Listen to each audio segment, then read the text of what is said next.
Ndoa ni mojawapo ya vitu vitakatifu vya Mungu. Ibilisi na jeni nani, ndoa aliyoianzisha Mungu anataka ionekane kama jehanamu. Wanandoa, mpe nafasi ya kwanza. Mungu ndiye mwanzilishi wa ndoa, na mpendane upendo wa kweli, yote yatakuwa shwari. Ndoa ni mojawapo ya vitu vitakatifu vya Mungu. Ibilisi na jeni nani, ndoa aliyoianzisha Mungu anataka ionekane kama jehanamu. Wanandoa, mpe nafasi ya kwanza. Mungu ndiye mwanzilishi wa ndoa, na mpendane upendo wa kweli, yote yatakuwa shwari. Mungu ndiye alianzisha ndoa ya kwanza pale Edeni. Aliona si vyema Adamu awe peke yake, akampa msaidizi Hawa. Na tena anatuagiza ndoa ni takatifu na iheshimiwe. Ndoa ni mojawapo ya vitu vitakatifu vya Mungu. Ibilisi na jeni nani, ndoa aliyoianzisha Mungu anataka ionekane kama jehanamu. Wanandoa, mpe nafasi ya kwanza. Mungu ndiye mwanzilishi wa ndoa, na mpendane upendo wa kweli, yote yatakuwa shwari. Ndoa ni mojawapo ya vitu vitakatifu vya Mungu. Ibilisi na jeni nani, ndoa aliyoianzisha Mungu anataka ionekane kama jehanamu. Wanandoa, mpe nafasi ya kwanza. Mungu ndiye mwanzilishi wa ndoa, na mpendane upendo wa kweli, yote yatakuwa shwari.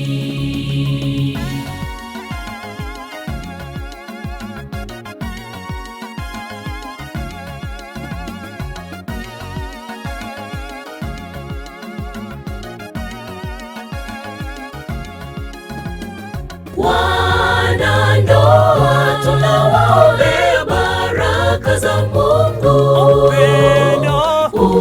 Upendo udumu kati yenu. Yesu akitawala, yatakuwa sawa. Wanandoa, tunawaombea baraka za Mungu. Upendo udumu kati yenu. Yesu akitawala, yatakuwa sawa. Wanandoa, tunawaombea baraka za Mungu. Upendo udumu kati yenu. Yesu akitawala, yatakuwa sawa.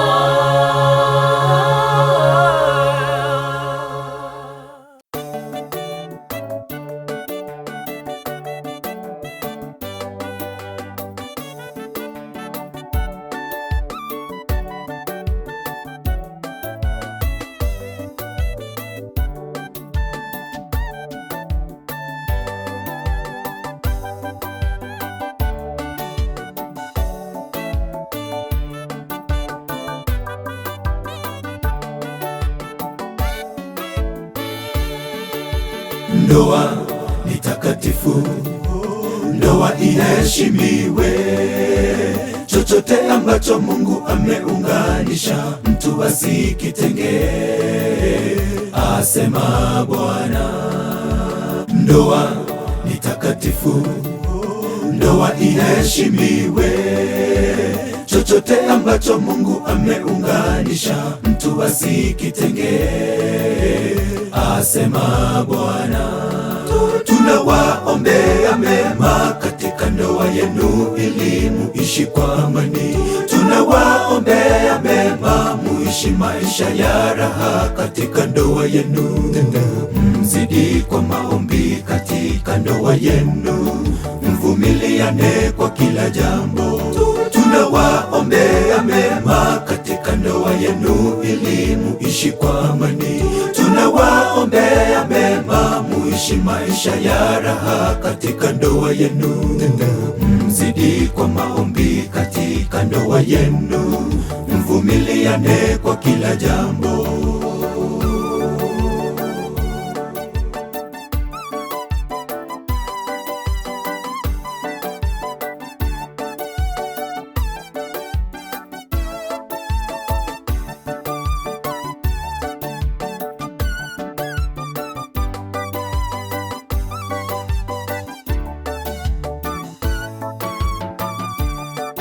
Neno baya likitokea, ninyi msuluhishe kwa upendo. Wengi wakiwaona waone Mungu ndani yenu, muwe kielelezo chema kwa wengine. Neno baya likitokea, ninyi msuluhishe kwa upendo.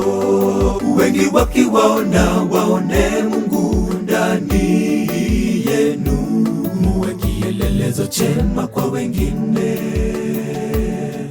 Tunawaombea mema katika ndoa yenu ili muishi kwa amani.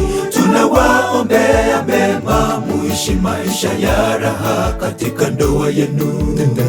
Mzidi kwa maombi katika ndoa yenu, mvumiliane kwa kila jambo.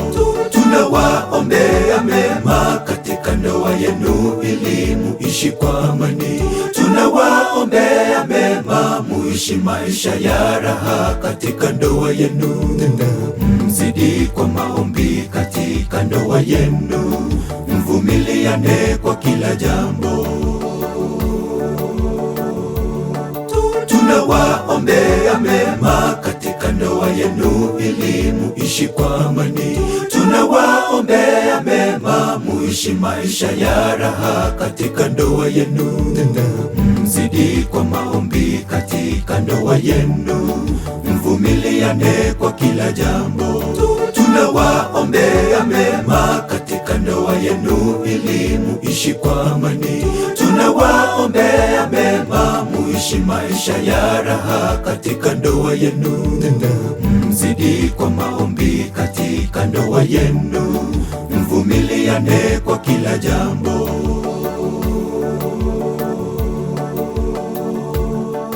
Tunawaombea mema katika ndoa yenu ili muishi kwa amani. Tunawaombea mema, muishi maisha ya raha katika ndoa yenu.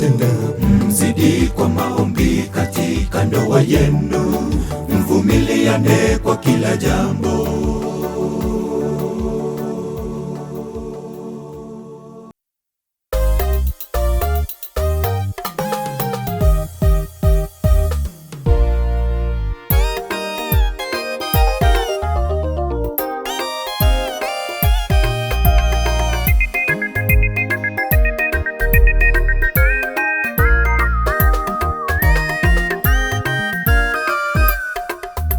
Tazama wawili wafunga ndoa, ndoa jamani na iheshimiwe. Ilianzishwa naye Mungu Edeni, imebarikiwa, imebarikiwa. Tazama wawili wafunga ndoa, ndoa jamani na iheshimiwe. Ilianzishwa naye Mungu Edeni, imebarikiwa, imebarikiwa. Vile Mungu aliona si vema mwanamume akae peke yake, akamfanyia mke mwema ambaye ni msaidizi wake. Tumeshuhudia ndoa hii, hawa wawili wamepatanishwa. Twawatakia mema ya Mungu, upendo hudumu kati yenu. Vile Mungu aliona si vema mwanamume akae peke yake, akamfanyia mke mwema ambaye ni msaidizi wake. Tumeshuhudia ndoa hii, hawa wawili wamepatanishwa. Twawatakia mema ya Mungu, upendo hudumu kati yenu.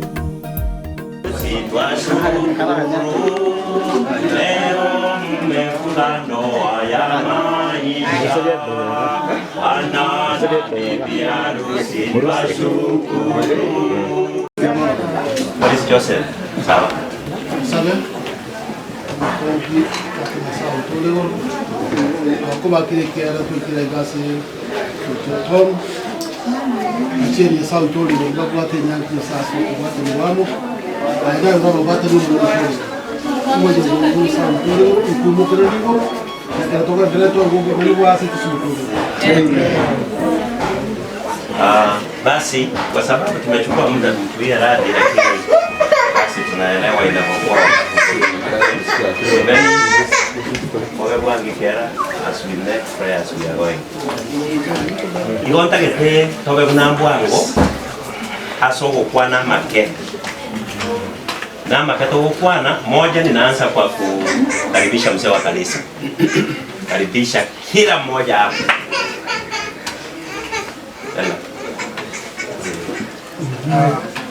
Abanyanyangi n'abakalimansi n'omutera abasimansi pasita tubagwana bakire byeko twekira ligaso n'enyangi ya Tom enyangi twala nesenga kentambe enyangi yakolaga enyangi ekibo kyenene abasabira amaya gatwalake kusisi.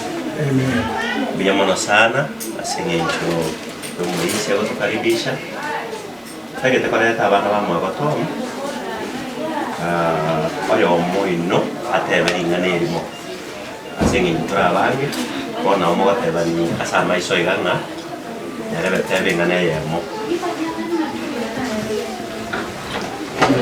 ora yo se bota por eso yamo kamera menga mo friend ba aya oh anashi nasako ni monena ababuatani na mabuatani muwa mama ino bwa mato buyasa ogendera matukonsi ikiagara iyo kubuata likali tudo kubuata na basini asije. Amen. Amina. Mtu wake anakoya Tom mwende nyumba. Immediate follower sasa ninakusubiri useme neno. Kwanza mimi natakia Mwenyezi Mungu kwa Tom na Jane. God bless you for this decision. And after doing this, then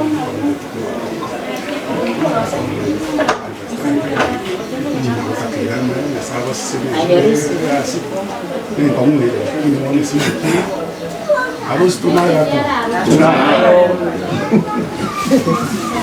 Vámonos. Miriam. Mingalemo. Minta bagaimana ini.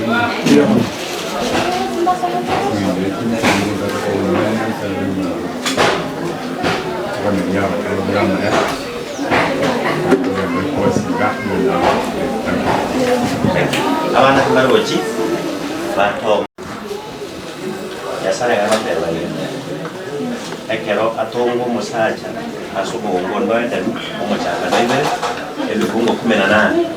Mungu akasema zivema huyu mtu awe peke yake, nitamfanyia msaidizi anayefanana naye au wa kufanana naye. Na mnajua ndipo Mungu akamlaza yule mtu akamweka katika uzingizi mkubwa, ndipo akatoa mojawapo ya mbavu zake, kisha akamuumba Hawa na akamleta kwa huyo mtu wa kwanza. Kwa leo msimamizi wa huyo mtu Adamu ni Tom, akamuumba Jane kwa jina la Hawa. Alipomleta kwa yule mwanamume akaanza kuimba wimbo, sasa hizi ndizo nyama kutokana na nyama zangu, damu kutokana na damu yangu, mifupa kutoka kwa mifupa yangu. Ataitwa mwanamke, yeye ndiye aliyempa jina. Ataitwa mwanamke kwa sababu ametolewa kwa nani? Kwa mwanaume. Basi yawapasa hao wawili wakae pamoja, wakijua si wawili tena, bali ni kiumbe kimoja ndani ya Yesu Kristo. Mungu awabariki na atunze harusi yenu. Viapo vya harusi mtakavyovichukua leo viwe ni mwongozo katika maisha yenu ya kuanzia leo na baadaye, na familia yenu katika jina la Yesu. Baba na Mungu wetu, tunalishukuru jina lako asubuhi ya siku ya leo, kwa kuwa umekuwa mwema na mwaminifu, kutulinda na kututunza tangu kila mmoja tulipozaliwa hapa duniani. Si bahati mbaya, si bahati mbaya, bali ulipanga mwenyewe kwamba siku ya leo ndugu yetu Tom pamoja na mwenzi wake wa maisha Jane watafunga mbingu za maisha wanapoelekea kanisani, na sisi tulio wasindikiza wote, wanawali pamoja na wapambe na kanisa kwa jumla, relatives and friends. These people have made us proud. We want to thank you for them, and right away now as we leave for church, Lord, we pray for the abundance of your blessings to accompany us, and may you preside over this wedding, iwe ya kufana na hata watu wengine waseme hata mimi nitafunga harusi. Lakini natujue harusi kama hii za hapa duniani ni kielelezo, ni mfano, it is just a shadow kwa harusi kubwa tunayoisubiria, Kristo akiwa bwana harusi na kanisa likiwa bibi harusi. Limeandaliwa vizuri kwa ajili ya kumlaki mume wake. Basi na mahusiano yote, ndoa ikaheshimiwe na watu wote, na malazi yake yakabaki kuwa safi. Neema yako itutoshe umbali huu, kwani tumeomba na kuamini kwa Kristo aliye Bwana na Mwokozi wetu. Amen. Amina.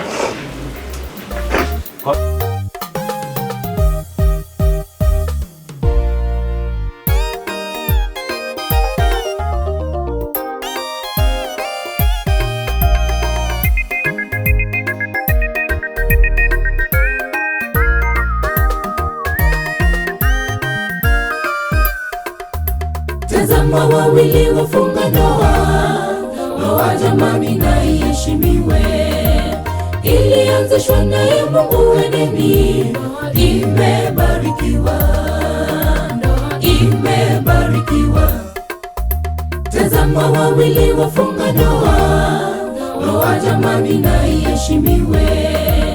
Ilianzishwa naye Mungu Edeni, imebarikiwa, imebarikiwa. Vile Mungu aliona si vema mwanamume akae peke yake, akamfanyia mke mwema ambaye ni msaidizi wake.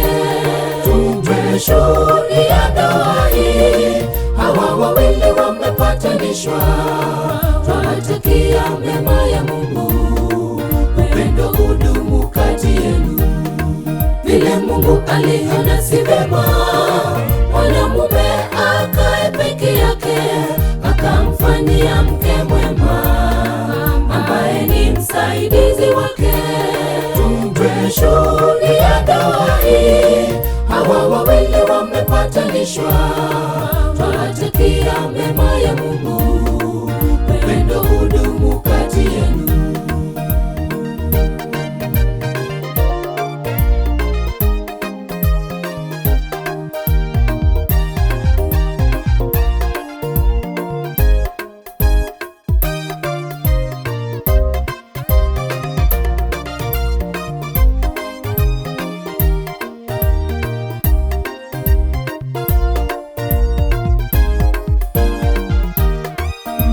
Mke mume wako na mume akupende, muishi pamoja kama mwili moja. Upendo na uvumilivu uwe nani, ni agizo toka kwa Bwana Mungu. Mke mume wako na mume akupende, muishi pamoja kama mwili moja. Upendo na uvumilivu uwe nani, ni agizo toka kwa Bwana Mungu. Vile Mungu aliona si vema mwanamume akae peke yake, akamfanyia mke mwema ambaye ni msaidizi wake. Tumeshuhudia ndoa hii, hawa wawili wamepatanishwa. Twawatakia mema ya Mungu, upendo udumu kati yenu. Vile Mungu aliona si vema mwanamume akae peke yake, akamfanyia mke mwema msaidizi wake. Tumeshuhudia ndoa hii, hawa wawili wamepatanishwa. Twawatakia mema ya Mungu, upendo udumu kati yenu. Vile Mungu aliona si vema mwanamume akae peke yake, akamfanyia mke mwema ambaye ni msaidizi wake. Tumeshuhudia ndoa hii, hawa wawili wamepatanishwa. Twawatakia mema ya Mungu, upendo udumu kati yenu. Vile Mungu aliona si vema mwanamume akae peke yake, akamfanyia mke mwema ambaye ni msaidizi wake. Tumeshuhudia ndoa hii, hawa wawili wamepatanishwa. Twawatakia mema ya Mungu, upendo udumu kati yenu.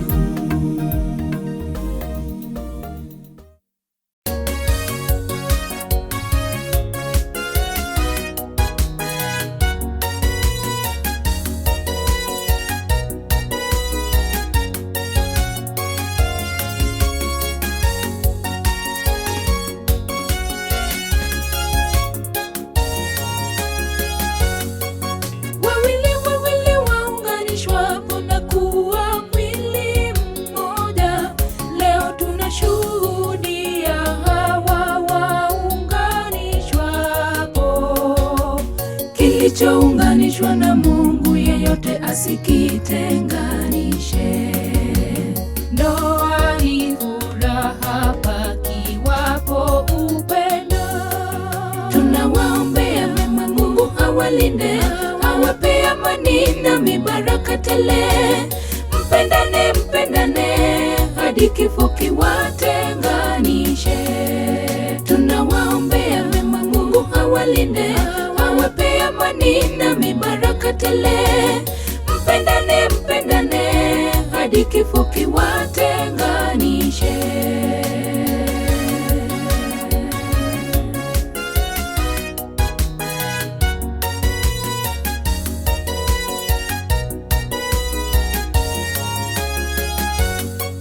Likitokea jambo, mlisuluhishe kwa upendo.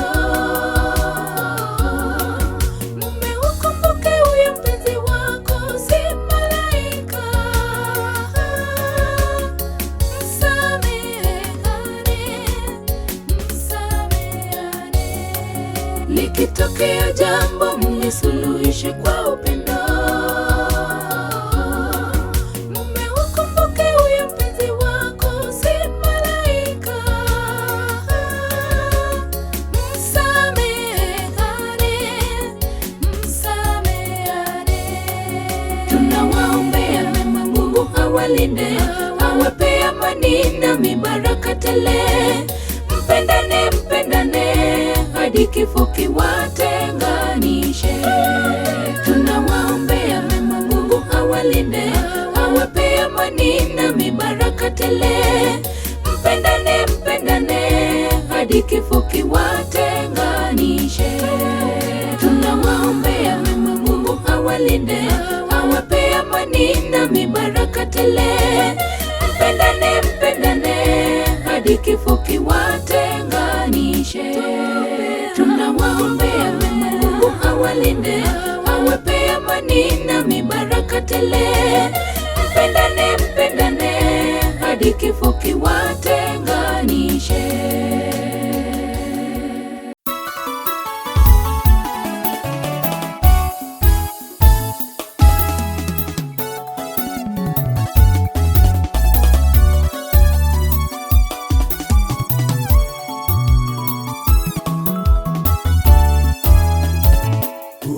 Haikuwa bora mwanaume kukaa peke yake, ndipo Mungu kamfanyia msaidizi. Ndoa ni taasisi tuliyopewa kwetu sisi wanadamu, naye Mungu wetu. Mpendeni, msichokozane, mvumilieni kwa yote. Haikuwa mwanaume kukaa peke yake, ndipo Mungu kamfanyia msaidizi. Ndoa ni taasisi tuliyopewa kwetu sisi wanadamu, naye Mungu wetu. Mpendeni, msichokozane, mvumilieni kwa yote. Ndoa ya kwanza ilifanyika kule Edeni, ambapo Mungu aliunganisha Adamu na Hawa. Hivyo basi pendaneni ninyi wawili, ndiyo amri ya Mungu. Bila watoto hapana watoto, pendaneni. Chunga ulimi, kiungo kidogo kisije kikawatenganisha. Ndoa ya kwanza ilifanyika kule Edeni, ambapo Mungu aliunganisha Adamu na Hawa. Hivyo basi pendaneni ninyi wawili, ndiyo amri ya Mungu. Bila watoto hapana watoto, pendaneni. Chunga ulimi, kiungo kidogo kisije kikawatenganisha.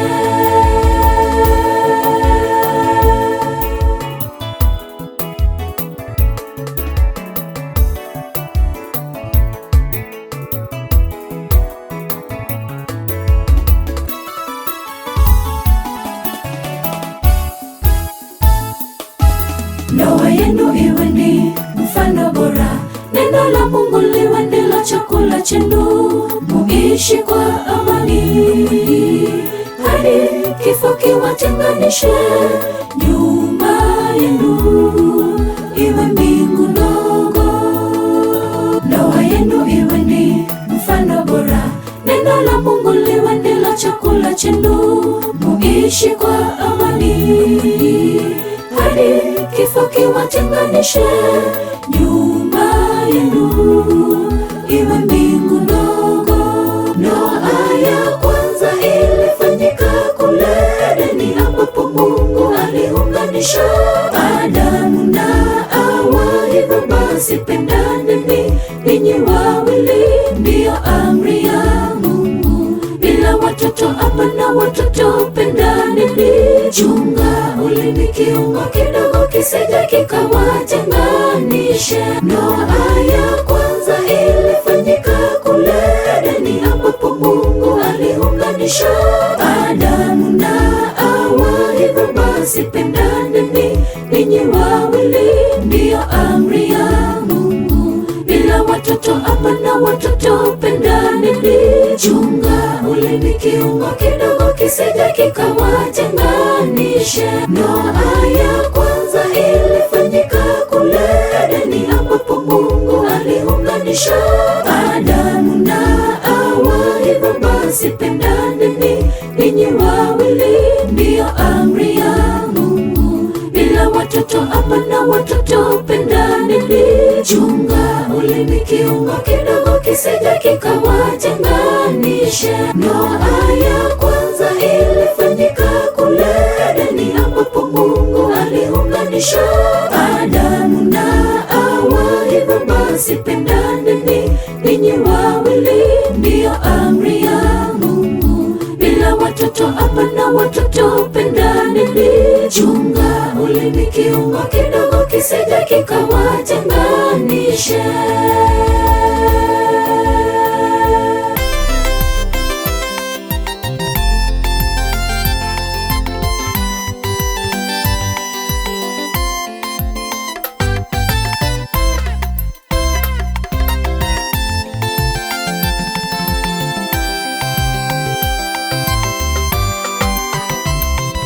Leo hii ni furaha kushuhudia hawa wawili wanaopendeza kwa siku yao ya harusi. Ona vizuri walivyopambwa, hakika ni siku ya kushangilia. Leo hii ni furaha kushuhudia hawa wawili wanaopendeza kwa siku yao ya harusi. Ona vizuri walivyopambwa, hakika ni siku ya kushangilia. Hakika yeye ni apendeza, historia ni muhimu. Bora sasa wamsahau Mungu wako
Akanifanya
nitasimama kwenye mlima, niimbe sifa zake Yesu.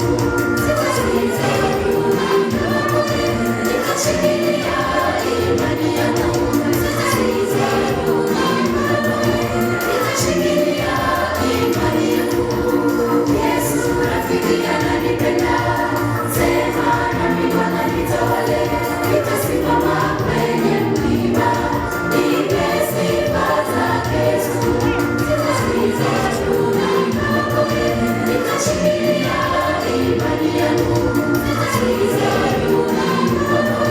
nitashikilia imani yangu.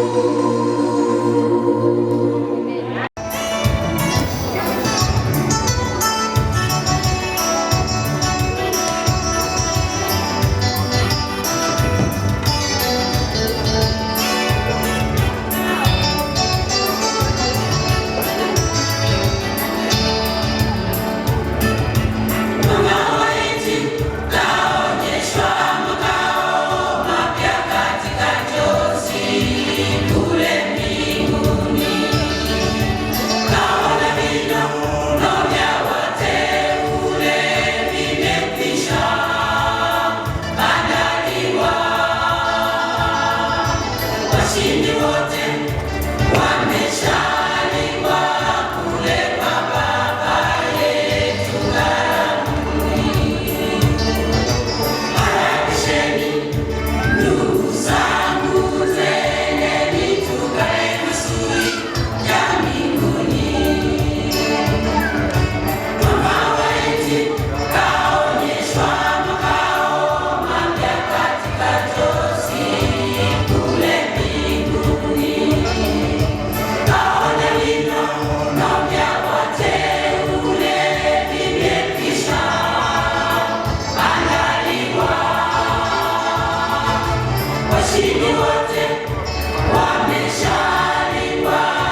Basi tunafika mwisho wa zaburi hapo. Washiriki wote wakubwa kwa wadogo tumewaalika katika harusi takatifu, harusi kati ya Jane na Tom Ondara. Mjiizi nyumbani na karibu sana. Basi niruhusu nimlete Okilo tukiwa tunasimama kwa maombi. Tusimame kwa maombi.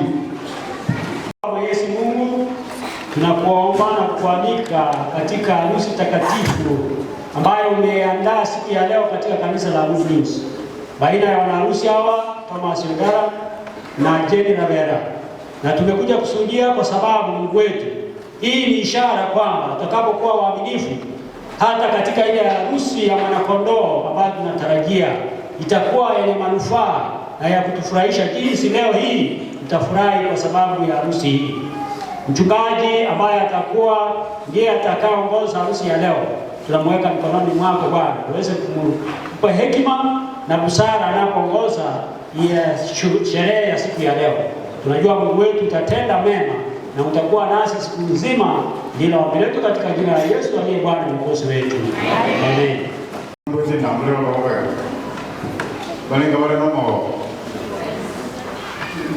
Pasabwe district akagende safari bona alinjira gocha ene time na wala tujui ase igo tutulie ase nginyume roho nyangi kuitoko kuendelea leo.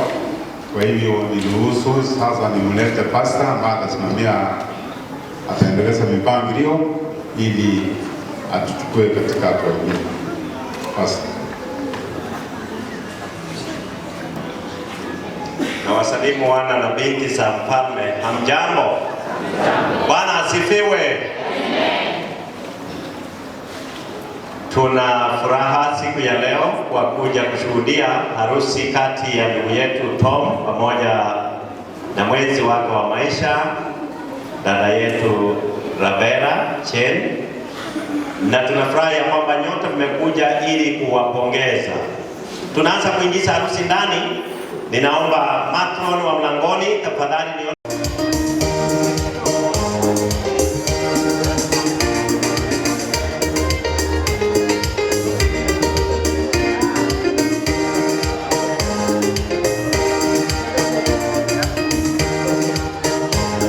ndio hawa wanakuja na ratibu. Matron wa hapa mbele na wakatikati watafanyia, ndio hao wanaingia na kuchukua sehemu zao.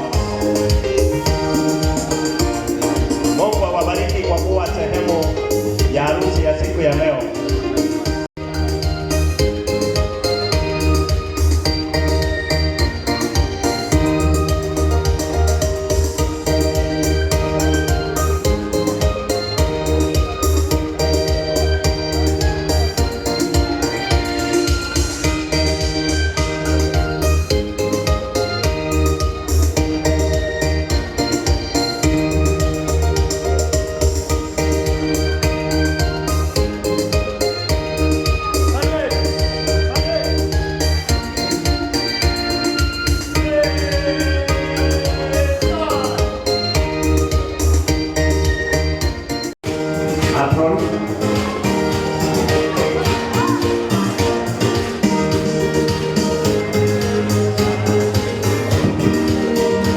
Vijana wetu wanaingia vizuri sana, wanatoka kwa umaridadi mkubwa, sare yao ikipendeza kweli kweli, shati nyeupe, tai nyekundu, wapo nadhifu kweli kweli.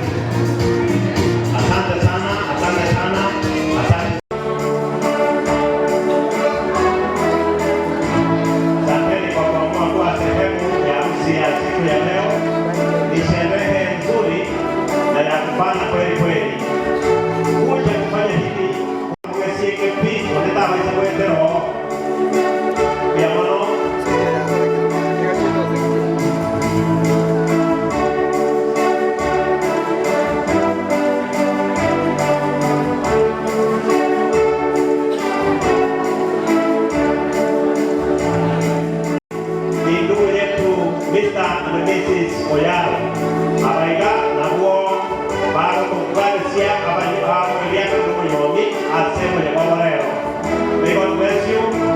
familia inaingia kwa taratibu hii. Asante sana. Mungu awabariki. Mwatanye yuni. Mungu yako. God bless you as they march forward.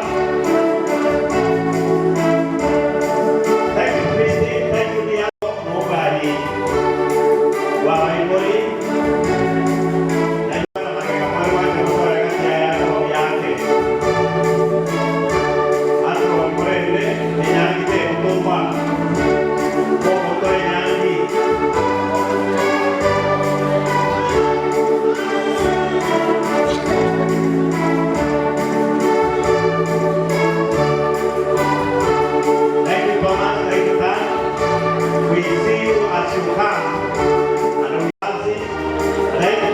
Pamoja na Diana, tunashukuru Lista pamoja na Lucy. Hebu tusikie wa furaha kabisa, kwa sababu siku ni yenu. Wanaokuja ni wabambe, wale wanaitwa wanawali ndio wanaanza kuja, na I hope matron wanakuja kwa taratibu tuliopanga katika program. Vijana wameanza kuingia.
Tunawapongeza kwa sehemu hiyo nzuri ambayo umeifanya. Bible Boys, Benson pamoja na Morgan tunawategemea kuwaona pale wakija pamoja na Kosho Italia.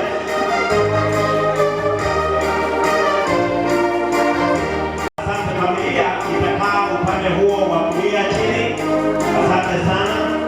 Asante Matron kwa kazi nzuri ya kuwaelekeza.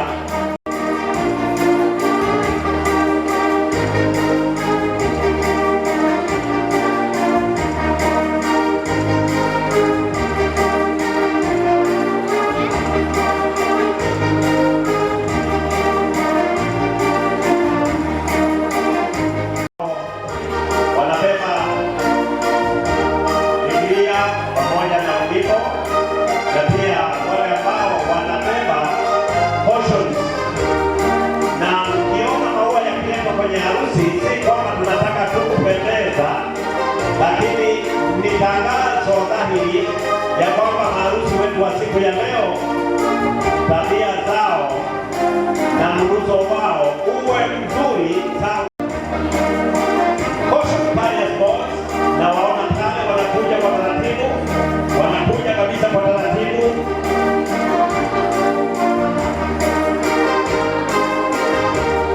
Ambao ni Jaden, Robert pamoja na Martin, Tom, Abel, Josh, John Tasson, tunawaona wakija vizuri kabisa. When we bring the cautions kwa harusi, si kwamba hatutaki kuminywa magoti yetu tukipiga tuma, lakini tunatangazia maharusi ya kwamba wakienda katika nyumba yao wazingatie kumuomba Mungu. Kwa sababu neno la Mungu linaweza kuelimisha watu kukaa pamoja na maarifa ya kiungu wakiwa katika nyumba. Nyumba iliyostawishwa, mizizi yake imekitwa ndani ya neno. Mole apumogo saba.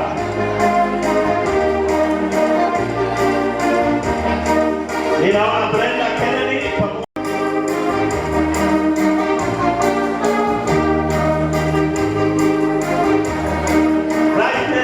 pamoja na Sheikh ndio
Eden. Thank you. We can see the smelling, opening and closing flower buds. The smelling flower buds wako pale. Brenda, we can see blessing wako pale. Brightness, namuona Shita, wote wapo wanakuja kwa taratibu. Maua yanavyopendeza macho, tabia za maarusi wetu zikang'ae vizuri katika kijiji wanamotoka. Mungu awabariki. Nyasaba nenda wana wetu kuya mwana atoa joku awabariki. Basa yoro sausama mura kama ya baba igele. Thank you. Mandro kwa kuelekeza vizuri. Bada na nyambanga akitoka ukubiri bosia igana kwa kuona kile. Mondana ya tarafa.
Vijana wetu harusi iko na utamu huu. Pale nyuma tunamwona Tom na Dave wakimaji kwa utaratibu sana, na kwenye lango pale anaingia ndugu Asiako na mke wake Alice. Kwa leo sio mke na bwana, leo ni vijana tu.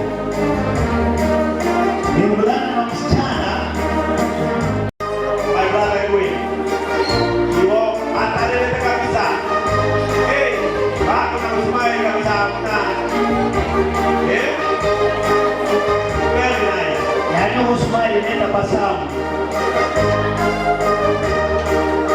Kwa sababu wanatuta maneno kiasi Kiswahili. Thank you for being part of this occasion. It is indeed good to see you. Nice seeing you. We are happy. Ever, we are happy. We are happy, my brother, and your wife. Very nice. You know how much we are able to get the work done. Again, nobody can understand. Oh, we are over that. Thank you. Thank you. Thank you so much. Ndugu Ken Obebo ndiye anaingia jukwani pale na mke wake Roda. Pia wanapewa maelekezo na waelekezi vile ambavyo wataanza kukanyaga. Ndugu Ken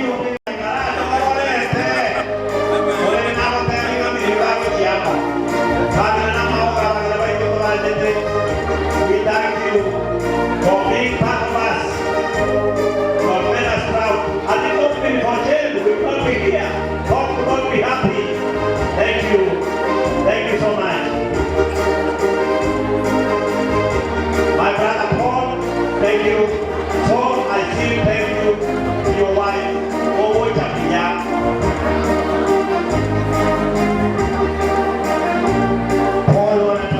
vizuri sana na mke wake Janet. Wanatembea moja kwa moja vizuri kabisa. Bila ndugu yetu Wesley Ojiri na mke wake Zipora wanawafuata kundi ambalo liko karibu na wangu ndugu Obebo Kennedy na mke wake Roda. Hawa watu wanapendeza kweli kweli.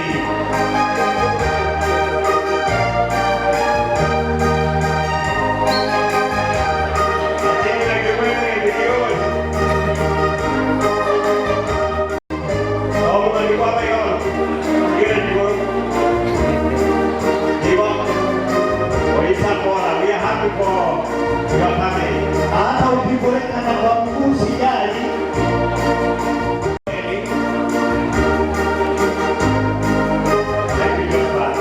Na kule pembeni kabisa kabisa ni dada Rai na ndugu Jason. Wanaelekezwa pale Nomoisia, Jeremia Mose na waelekezi wa harusi hii ambao wamefanya kazi nzuri sana. Tunawashukuru wote ambao wamefanikisha mpango huu.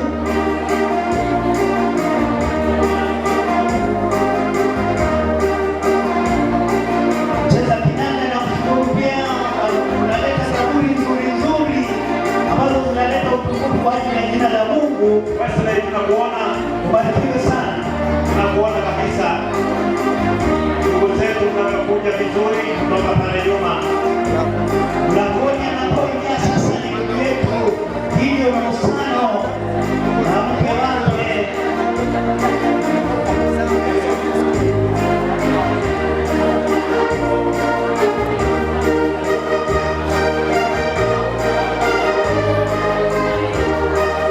Musano anaingia na mke wake.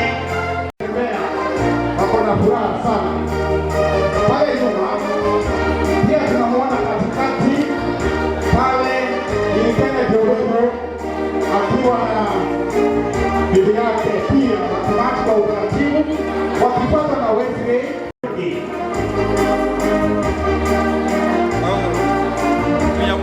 Pale nyuma pia tunamwona Gideon Musano ambaye ni mwekasina wa kanisa akiwa na bibi yake.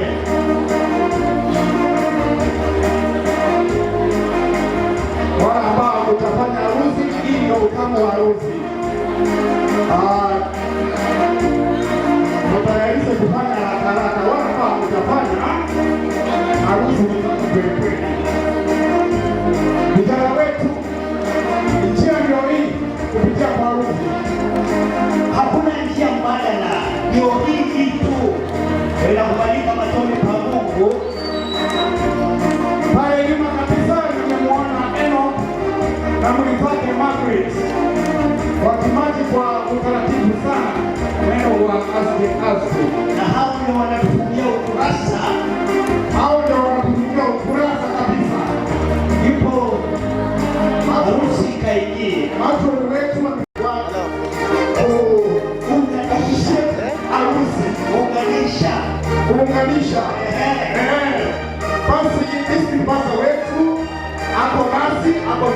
Pastor Lex Mondari. Mfawidhi, vipi tunamshangaa huyu Pastor Mondari amesafiri usiku kucha. Mwana Kenneth Kiwebo akitembea kwa mwendo taratibu akiwa na mpenzi wake. Pale pia namuona Wesley wamefanana tu na mpenzi wake.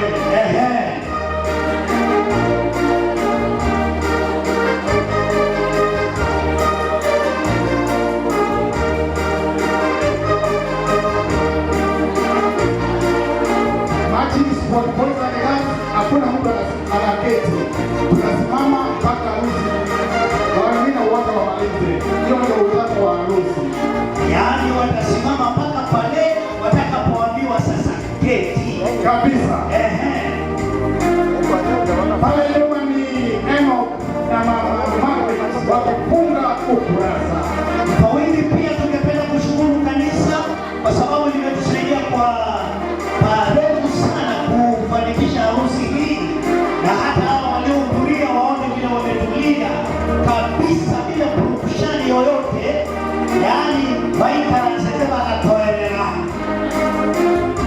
Imechapwa vizuri na litakapoinuliwa tujue bibi harusi anakuja kabisa, na hivyo ninaomba ndugu yetu Tom ambaye leo hii ndipo kirasmi anapata jiko ajiandae kuja. Lakini kwanza tunaona wabambe wakiingia.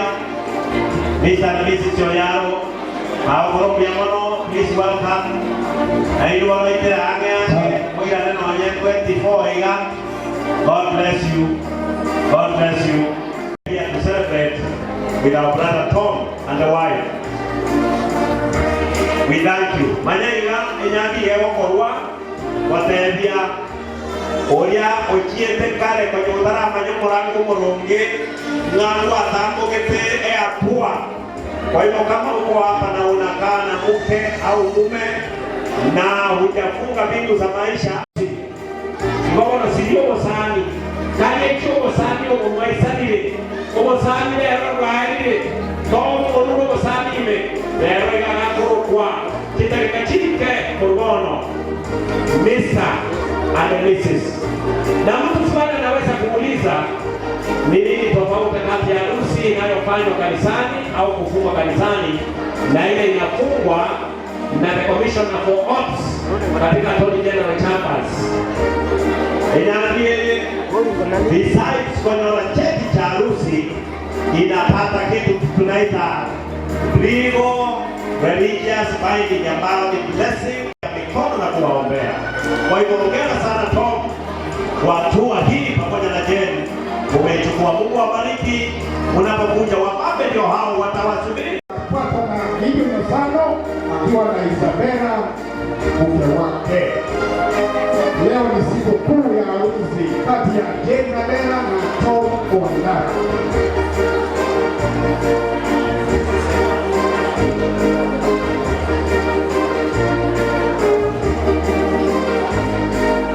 Pale nyuma kabisa tunamuona Pesman Ezio Oyaro na Catherine Oyaro.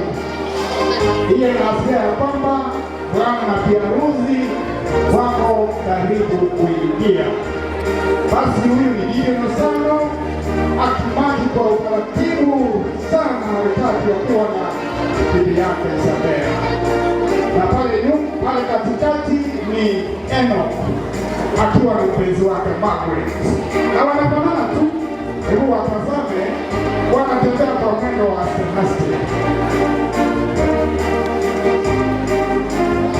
Basi tunashukuru sana familia ya Tom Ondara kwa kutualika katika harusi hii, baada ya harusi hii. Asante Pastor Teka kwa tunashukuru sana Ella Gati Maronja akiwa tunashirikiana kwa pamoja sana kutoka kanisa la Prayers.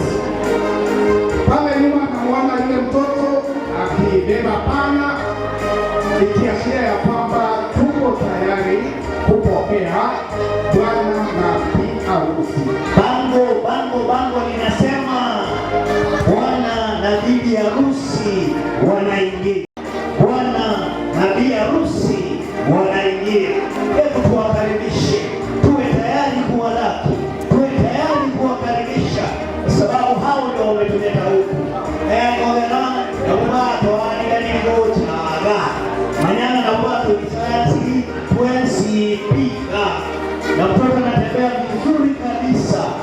bango limechapwa, bango lime maridadi kweli kweli, limerembeshwa na maandishi kwamba Mungu akubariki. Nashukuru.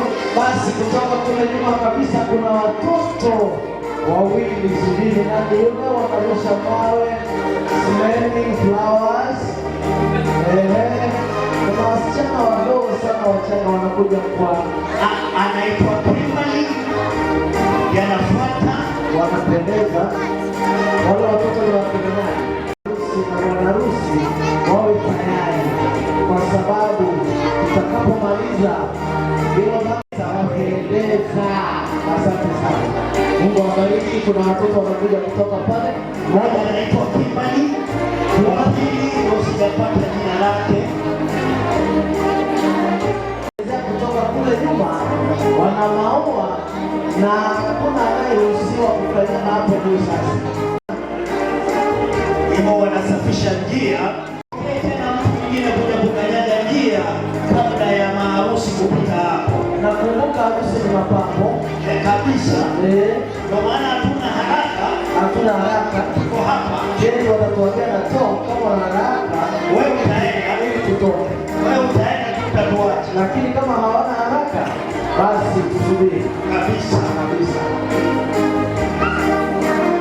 Basi tutaona hapo, lakini kama hawapo basi watajileta tu, tutaona ni nini watu wanayo kule nyuma. Kinanda kidogo. Patron, naomba kuona bibi harusi na bwana harusi wakitokea mara moja tafadhali. Naomba kuwaona wakitokea mara moja. Hatua hiyo ni ndefu sana. Mwambie unakosesha heshima ya harusi. Onya Mwislamu. Hapo nyuma walikuwa wanaishi kwenye mkataba, lakini leo hii inaenda kuweka wakati ya kwamba ni mke na mume, na kutoka nyuma ni matrons ambao walikuwa pale mlangoni, ndio naona wanawasindikiza, ishara ya kwamba hakuna tena kilichobaki nyuma, ni hao tu wanawasindikiza kuja hapa mbele. Asante sana matrons. Huyo ni Elisiba, Elisiba ni wa Maronja, halafu yule ni Nora, Nora ni wa Henry ya Bwito. Sijui kama Henry nilimuona mahali. Yupo ndio yule pale, wewe kama umuone basi yupo next round wa Tamati squad kabisa, pamoja na Nora na watakuwa matron wa Tamati na pia Maronja na Elisiba. Basi hilo ndio umechelewa. Watamati hiyo umechelewa. Kwenye matching squad. Matching squad. Mimi nimesema matching squad. Kabisa nasema nimechelewa. Ni vijana hao. Basi tunaona maharusi wetu wakija kwa taratibu. Asanteni. Walikuwaka chini cha don't obstruct the way. Don't obstruct the way. Make sure the way is clear. Tafadhali simu ndio siku yenu leo pamoja na dada yetu Nabera. Tafadhali toa simu kwa barabara kwa ISO, kwa sababu piga picha na kuona njia. Tunaomba wale wa masimu.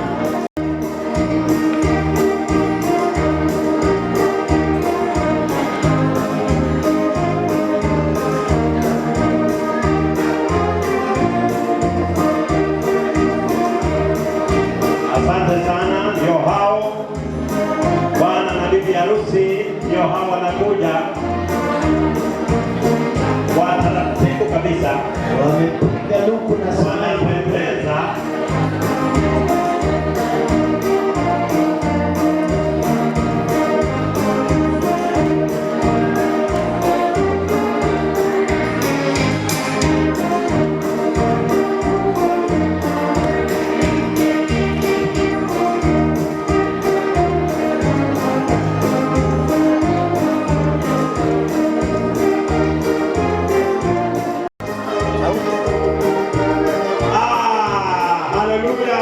Amina.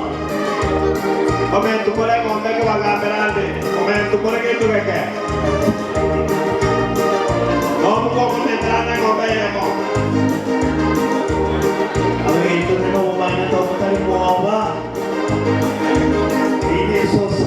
Ale ko watu ni kuruku sirang ni mo iseke. Ei do wanga na moyo.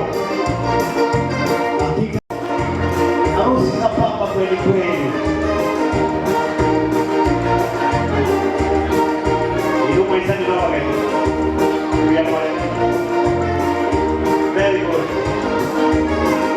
You have shown the church of God a good example.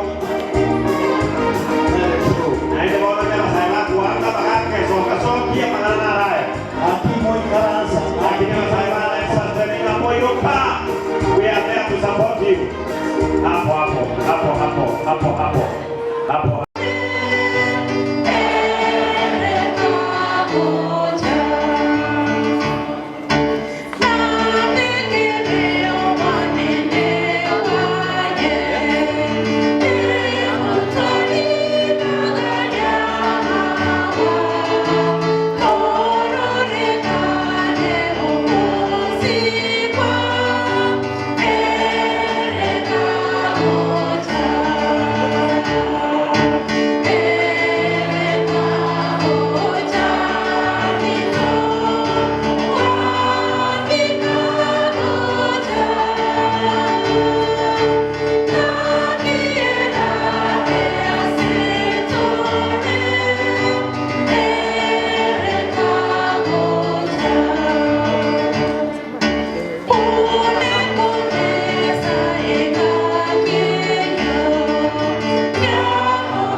Yote mjisi nyumbani, wageni wote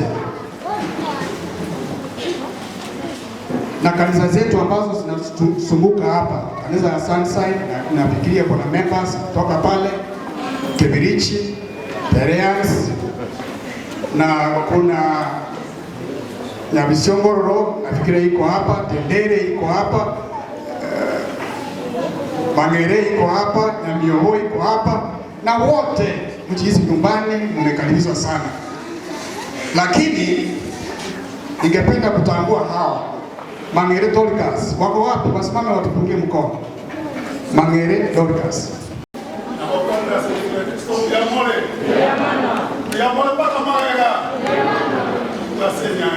Karibu sana. Hapa Alisi wants to speak. Umefanya kazi nzuri. Thank you so much. The girls. Thank you so much. Tulikuwa na wale na hiyo topwani na wantaba ya mwele. Thank you so much. Just 1 minute. Hebu ni wasalimu wa mjambo. Wairire buya. Biyamana senye ncho narole mwakila sohonge. Kushuhudie nyangi ya Tom na Jane. Nyasa okoro wanjakwa mirobeli ya wangetu ya kiranire. Tikatoto girete Yesu Kristo biyamana.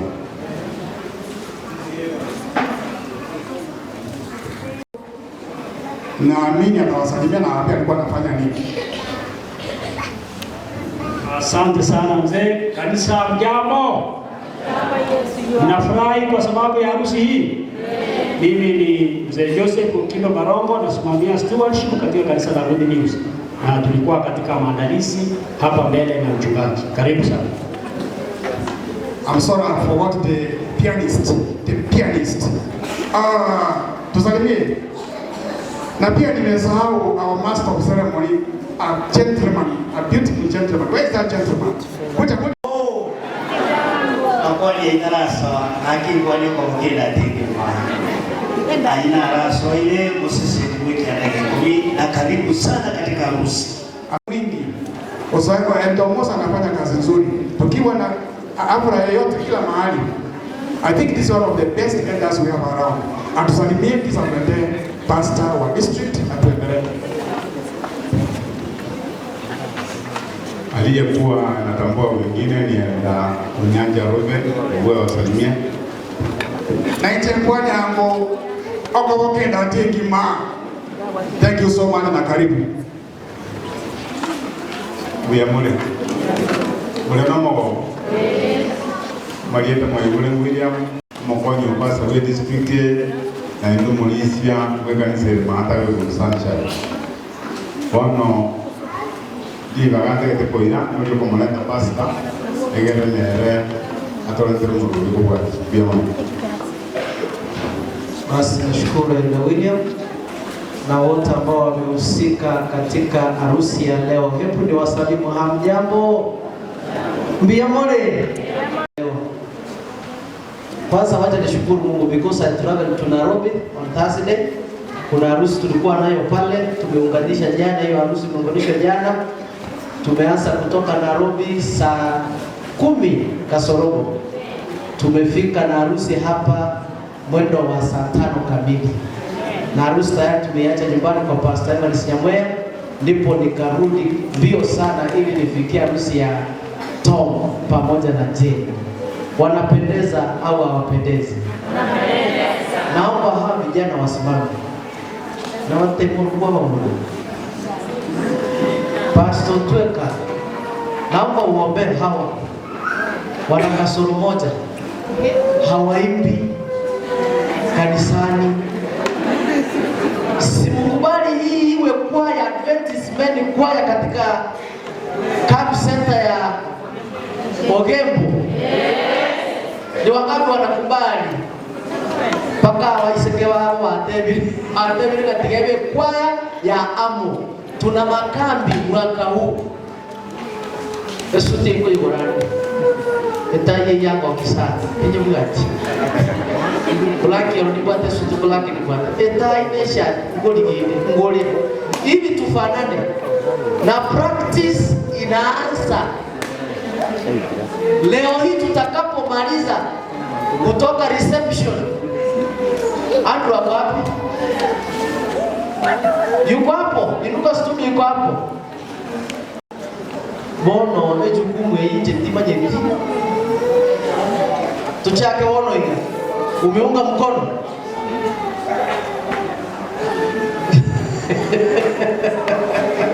I have my church clerk here. Usually hapendi kuimba. Hapendi. Lakini leo atafanya nini? Atajiunga na kwaya ya Amo. Haleluya. Basi Mungu awabariki sana. Mnaweza mkaketi. Lakini ameenda crusade.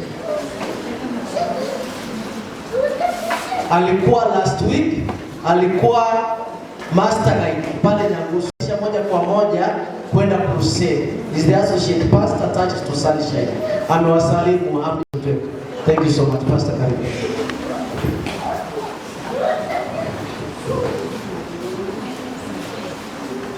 Thanks you no man on me. Ya wacha college ngani wate holiday the Monday. I love it. Now I tell you what to do man. I call him boy. One more thing about small boys. I was the youngest in the and the shortest. God bless you. Thank you so much.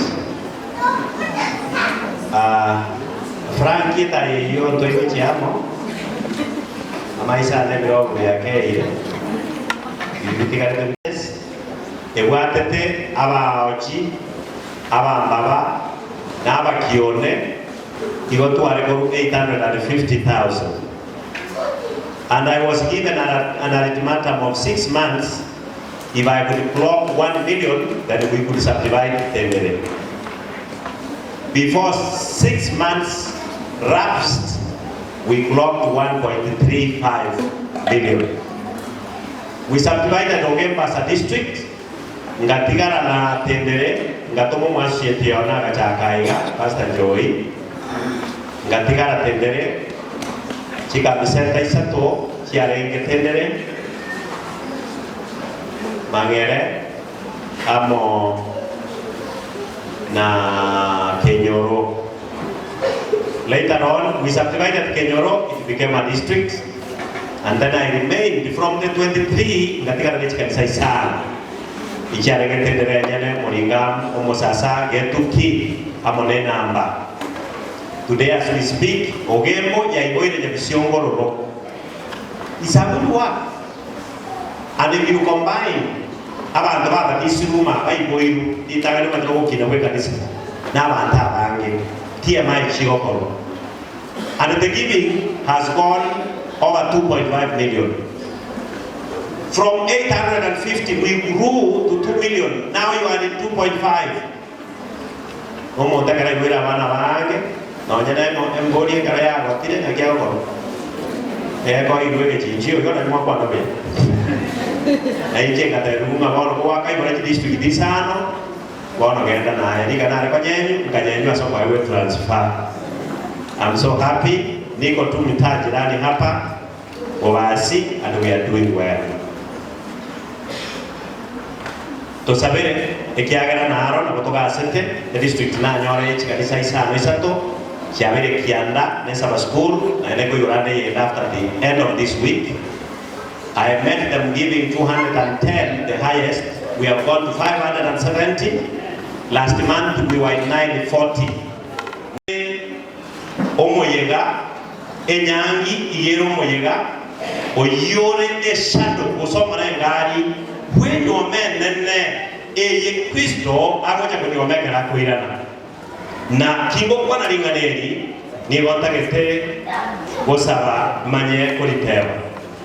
Baba, tunakushukuru kwa mchana wa siku ya leo. Asante kwa nguvu ya neno lako. Na asante kwa sababu ya maharusi wetu wa siku ya leo ambao tumekuja kuwapongeza. Tunashukuru kwa sababu ya ndugu yetu Tom pamoja na Jen, watoto wao pamoja na wajukuu na kila mmoja aliyejihudhurisha, ndugu, jamaa, marafiki, kanisa la Bwana na kila mmoja ambaye kwa roho safi amekuja kupongeza maharusi hawa. Tunaposema neno lako machache kutoka kwa andiko takatifu, Roho wako akatamalaki akaseme pamoja nasi na kutubariki kwa jina la Yesu. Amen. Proverbs chapter 31. Medali 31. Medali igoroko sanganane na bantu yoreyeri ngani yase ngabaterebinga. Chapter 31 of the book of Proverbs contains a woman. Never got the wrong way on that among them. I Oyota. England is Hana way. He is my uncle. Mumroma Bogoro kwa Fred. Igawa, a woman of Proverbs 31, Ekera made a man who is found in the book of Job 29. They make up a family found in the book of Psalms 112. And those who are ready to read, you should not just read. Proverbs 31 has so much to say, but I want specifically us to read verse number 10. Verse number 10. There is a verse number 10 says, a wife of a noble character, who can find? It's a question. Tom, omopungu wewengia nimo orakora kimito oramanyore. So I'm talking about a woman, and I will turn to the man, and then I speak about the family, they are likely to found when they meet together. Such a woman is worth more than money, worth more than the rupees. That is still number 10. You go to verse 11, the Bible says, her husband has full confidence in her. 10. Your husband will have full confidence in you if you are a woman of Proverbs chapter 31. And the husband of such a wife will lack nothing that is of value. Mokungo iyo ekeraro mungina womugaka gite musacho itako murukende kierigori kiengencho. Verse number 12, my Bible tells me, she brings him nothing but good, no harm. She brings nothing but good and not harm. So, mukungo tai madu makungo mari gubara tarawasaje ibara. Wati lingua makere kwa kuri karabata. Kagerora teruichi abatakalo. Omukungo Proverbs 31. Ekero kwa muumeire taigo koretera mochando, taigo koretera mokomu, nigago koretera amaya. She selects wool and wax and flax, and she works with her own hands to mend the home. Verse number 13. You go to verse number 14. That woman is like a merchant who goes and travels far with the ship to bring food into the family. She gets up very early in the morning while it is still dark. Verse number 15. Umukungo muyajen nigago kamambi ekero tarakia mokabuya. Umukungo oyo nero tuateva okoleta mayasenka yaye. Umukungo oyo norio gotumia mabokaye orosya chianga chingia abantu benka yaye bakobeka. That kind of a woman is far worth more than rupees. Rupees is a word in the Bible that is used, if you read in the Greek Bible, that means money, silver and gold. Mokungo iyo nera bakungo bose baweneta kweya. You go to verse number 16. She considers a field, and after discovering the worth of the field, she buys it. Kumbe taiga sacha kwa bakura maremo na bakungu babaragiragi na babakura maremo cherende. She works with her own hands to earn a living. Onyora ekiara gore no nyano moremo mokungo bina bawo sibisoboro boremo mwaka atano ne binyomba. Umukungo Proverbs 31. You go to verse number 17. Her arms are strong. Her arms are strong and full of vigor and energy in all her tasks. Amabwe mukungo iyo igara makomu asengincho yomo kore mereme komu. She sees niga korora a trading and enters into a business that brings her profit. Abakungu mbali banga soe biashara bitekorete profit. Kuna bona bakungu mbali banje tebiombe mono keombe kebe lakini mbiro hororo tomu kiraiga wanyora bantu bakotebanga mukaona ende 80 siaigwire chabere 300 bono enyomba nekera matokoira abakungu ombare Kenya gusia mukungu itejo Proverbs 13. Mukungu Proverbs 13 igakorora a roof an opening oe soye asebi asara bikorete bitoki is profit. Tayo osia kerie ebintu byemuchi chen namanyire asama tukao wikaiga ogenda somuchi kwa bandaba igo baro satio tege tayo nane tomu na takumanyanga kumbe wasomere tamangana yoko beautify image ngachi kwagacha ngachi waza we beautify ira osinyire kogweka na buo ote inabatati moteje niko ya kongwane nyeronso nyegerosi abantu bechogete bwiya bawe soya se biashara bikolete faida. Verse 18 tata yakeba, she's like a lamb ni etai. She's like a lamb. Her lamb does not go out even in the night. Tongna kata ngoke ane birobu tikiagere tayo nere mugo. Agi marga teba. Amina. Okay ane birobu bing. Etaya tajo morabu. Etaya ego komeseria kuarora mangana ojibosio tiweso ya sa mangana yeme chano. A woman who can caution you whenever you want to take a route that is going to make you fail somewhere. Verse number 18, read from your Bible. You know I'm reading from my Bible. Omo kungo kuarika ni abantu nyumba, omo ntoko ni abantu chen, enchere to kuragera buwa mwabuno hoteli, mwano mitutairero naba manya, hoteli iriege nderere, ni tareta abantu bache kuragera okuru uziko, ekerore nyumba mwao mukungu, ni gogo kore mirememe kongu, wasiro musacha. Na sogo korabo, minoge ko hoteli, no nyana baremeru asababu etera banyora mache bakonyo akimogoteba. Mokungu yo na wenelete kwegi una bakungu bande. Biblia na yagontebe go chinsabunga, she makes covering, very good coverings for the family, especially for the clothing that the family puts on. She buys ribbon and mends them well. Her bed is well dressed. A woman of figure. Omokungu we chinguru, ogate birare rebiya, ogate chianga bana bakobeka chingia, omanyete gosuso muga, mwaro mumuro rakiri mrakora. Tom is ever smart. Tom, you know, I thought you could make the next county deputy governor after Maangi because you were near.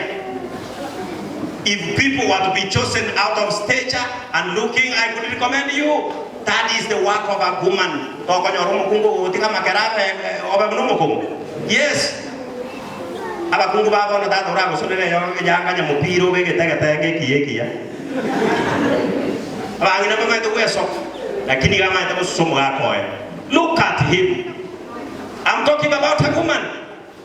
And then finally, her husband, verse number 23, her husband is respected wherever she takes a seat within the nearby city. Momenyere chimbwa, mosabe chimbwa, jomo kungu, o Proverbs chapter 31. Now, let's talk. If that woman of Proverbs 31 meets with a husband in Job chapter 29, can you read in your Bible? Job chapter 29 it has got attributes of a best husband that a woman can meet, and the two can found a family that is found in Psalm chapter 112. Now read with me. Reason. No, before that. Verse 29, it was very important. 28, 29. Such a kind of a woman, her children rise up in the morning.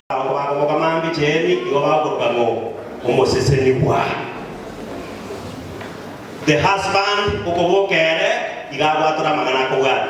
yes, many women have done virtually good and the good things, but you have surpassed them all. Abakungu bense, eba akolera mangana manena maya, urendo mwanchione, ayano bagweta barenga, walls.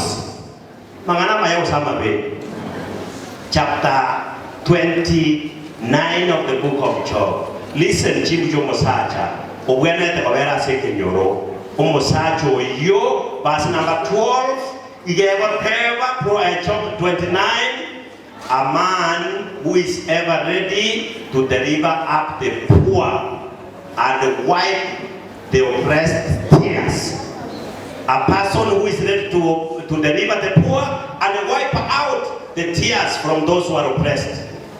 Still in verse 12. Yateva is a father to the fatherless, and such a kind of a man is a help to the needy. Hallelujah. Number 14, very fast. Justice that lies in his hands causes the widow's heart to sing with joy.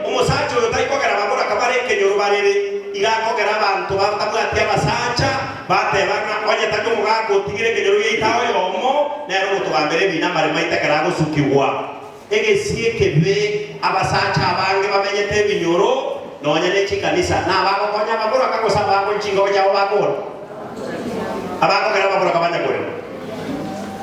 Am I communicating? You should not be a man who makes the widow to continue crying. You should be a man who delivers or offers justice to those people who have no one to defend them. Kenyoro acha kore lore moyo. Kero mokungu yumeto kenyoro yeito no nyorengo kuna renge tata tare kutika muswatu ya seni bali kocha mambia somo bro seni no mokungu o moturanga ya nini kigerede mo wikoro mo santo yo. Ekiagera mtuare ko mobwa mosanjo yo ko kontue katare ko bukenyoro igama tenga ko tamota kete ko tele motiga wali chani kukwagwa oko bwato ko tiringa o boita umanya watenga na tuerera matense umwana oli mororana iga abangi na bana ko nyomo ke joro yeito igo bara ko tebanga yijontwe kare moyo kina nge ko bekuge igara ko itaba kabaga umugambi na ko na chamugeke kina ko mugoringa yanga kwana je kina na ikere to ko ngasa nyakangiri akangire ndo mugambi ari seito ako mongeza chindo tata no musikara bali baru wa 1945.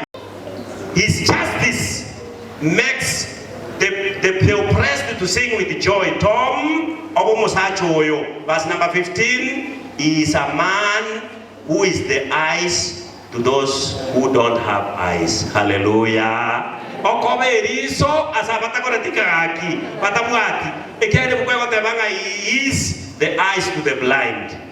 Injire nabantu batebaye batayikorra bintu bwango kuna bona basanga batara kore nyangi. Onya kore kanisa nande tura kore nyangi. Akimbate nene ose baranga ono.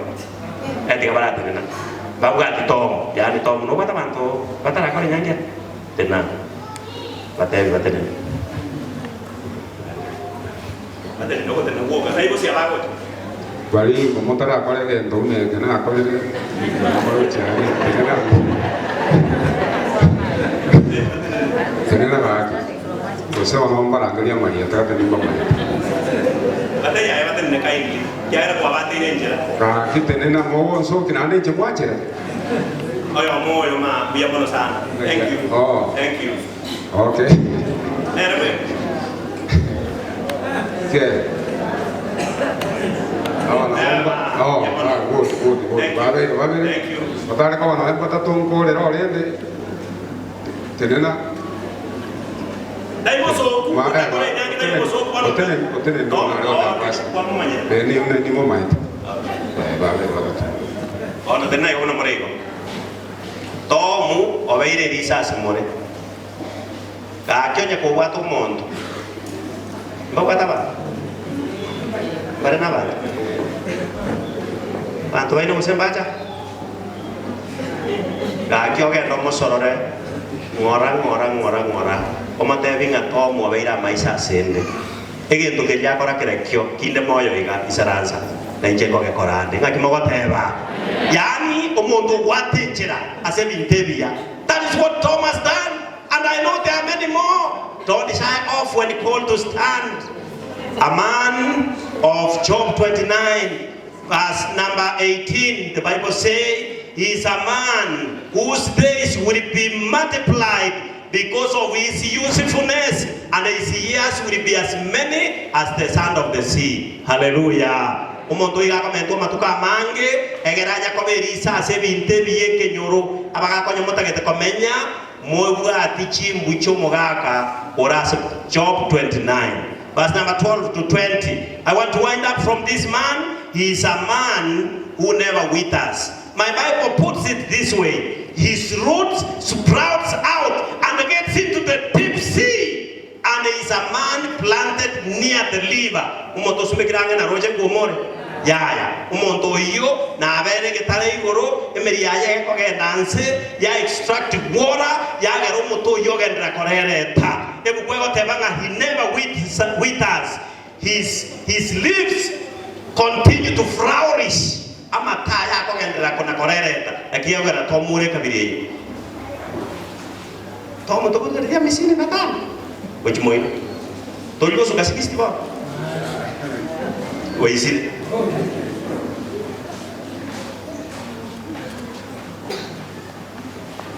you flourish. Continue being a protector to the poor. His glory remains flesh all the days of his life. His children becomes a blessed community because the father is a happy man. Verse number 20. Abana baye bakobo gusesenia ikiagara isobero gusesenia sabantu bande abasaja abamwacha amwaro ku boys. Are you one of the Job 29 man?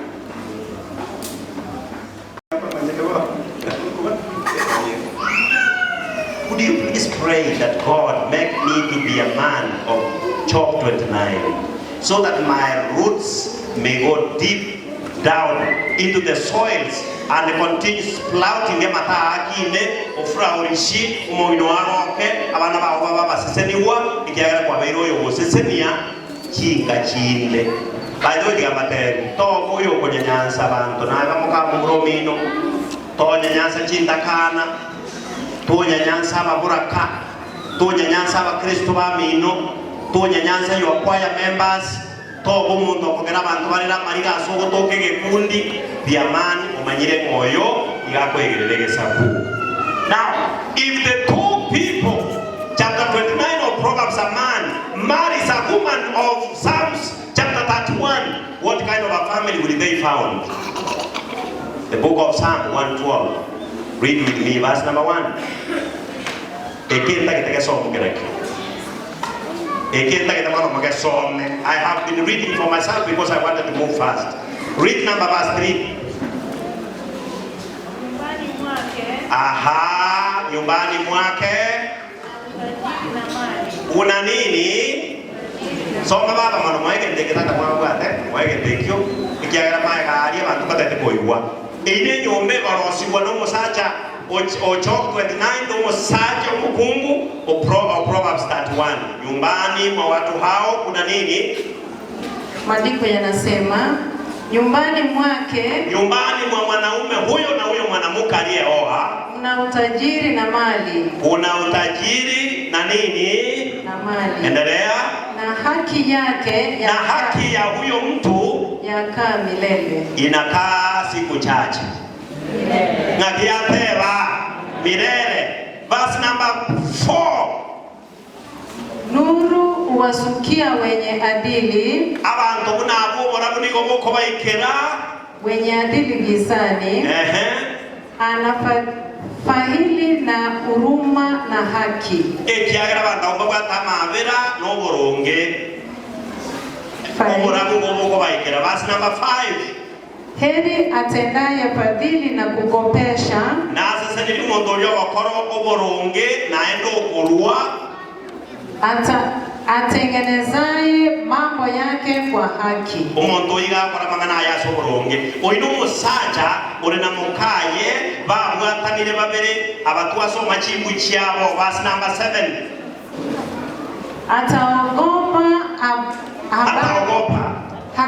Hataogopa habari mbaya. Moyo wake u imara. Ukimtumaini Nyasaye. Hallelujah. Iyini nkekorosi wano musacha amono mukungu tuasomira igegoro. Final verse number 8. Moyo wake umethibitika hataogopa. Enkoro yaye kiagara yaene kiwe ngatakoiroka. Hata awaone watezi wake wameshindwa. Omonto inabo etana nirunaba bisatomu ni gonyasa kumutenenia oikarore ababisabaye babuiruke gima. Bwana asifiwe. Amen. A summary of this homily says this: a home that is built on faith and wisdom. Enka ekwarachu aso kwege na wa Kristo no bongaini plus integrity. Integrity na masikani omontawe sosa kwesika becomes a sanctuary of love and strength. Nige kowa a sanctuary nige koro kwe karu. E karu ye chinguru e chire no wanchani. When a woman of virtue found in Proverbs 20:31. A woman of virtue, restless, and grace stands beside Tom, who is a man of honor, compassion, righteousness.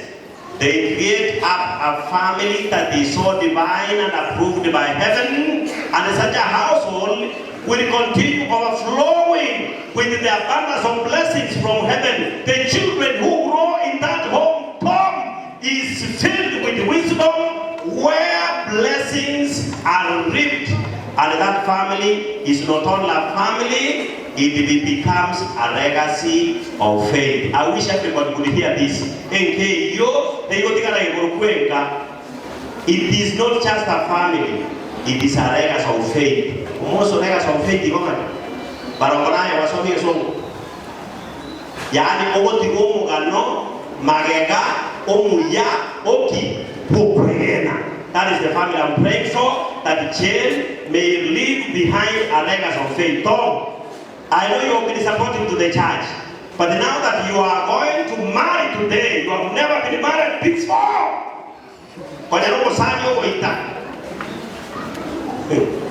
I spent 12 years in Europe, going and coming back, and I could see white people,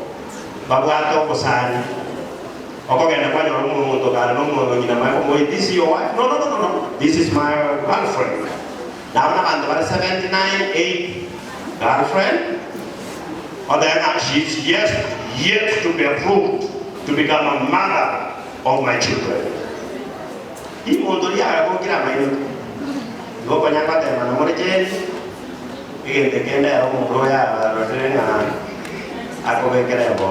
Hallelujah. Quando cura sobosani, umuranje, unobosani, ni njua si Yesu, vekero mongino e boni, na nyasai ubi na sirinka ya ino. I pray that this family may continue standing, enkeya nreboterena, aso kwegena, na asemesingi, abana baino, mwaerekeze. Tomu nyimu. Wanyori la bana. Lakini manya ensege kata bani wabange sana. The world is full of teachers, many strange teachers and nurses. Nyora ni bagana bana bai, nonya ba chiri siko pamuna bai sikaba sokire. Bataya bana bane andonsi asimura agene timomo tiganya sae. Abana bai to basome school. Lakini besides ko bagasa banyore umwana isabanyora C+ no banyasae igaetane ti umwana ugate nenya sobora ko ugata mo ekene osobori mo abana ba bene chinchira chinkong akwa a simple teacher but still a beacon of faith ngana ya kamere ni manyara no musajo ko gero ko musana igirira mukao umurugyo kuya asama okao tiniko bebe chiko yie ndagere kyagere ni manye de mori geti ndagere njira bakora kana otaka mboy kora kana asimore mondo ya mambo ringa kipasta mbona kora kana kwa beni jana baba madebi ngita bere kigana lakini otenga ya wana ara kwa beni maya kwa ngeke saini ye njara mera solo na ye manya kwa mambi kita ara gara abantu roba ko itubo sa ega se ke jongo yo ba robo itubo sa mo ibo tete ngano te yo koruna ke de ge wa bari kwa dire mo ko abantu bare ta no nyene ke roba tara yi binono nyasai otigare nyoba ya nyasai mo baba kore dikere ikama umukungu okobobo konya se kalise kalise sembere ko ba ko ino abana ba ino baba bayere de kerisia ino ko mo akori tude kerisia ale jika ro sa sro tingo ko lakini mo tuli ko ro sa sro I don't regret to have left there priesthood. I equally serve God at my own capacity, and I want to thank you for choosing God, for choosing to come to the Church of God. For koromoro beguno yoiga ekeromo korua enkaya ino eve igorenke asenya sago sikwa mino eve kendere likiaba amate na baini na basani eja sai wo mare baba sesenie na bana baino emiaka ya ino egendrego kea egeremo mokorere oiga nataira de ya kamere amina bale kama sabereke ya maya baba katika jina la Yesu Tumemwona Bwana anayepatikana katika Ayubu 29. And we have seen the summary of the attributes of such a man. We have equally seen a woman found in Proverbs chapter number 29. We have seen her attributes and a contribution to the family. And we have seen a home that the two, when united together, can be found. We pray that this family, crowned with honor, may bring up children who will one day be the harvest to enter the kingdom of God to come. May the joy of exchanging their marriage vows today be a beacon at which they will be tied against Buna abasani basegeta abana babo na basegeta ne barabuo tomwa segete cheni na cheni abe ko tomo moyo gotenna boronge amidst many tribulations and challenges jogoriba na manyirenga bitango byobogima na bigocha bikobora amatembu na bachere, but if they stand together but the name never farm ni tugelme ka kuirana mbatebe na yatata to kaganyire nincho. We want to end here by thanking you for standing with them, continue being with them even now as they enter into a phase of exchanging their marriage vows. In the name of the Father, and of the Son, and of the Holy Spirit, and may all who have been blessed with a voice say, Amen. Smile.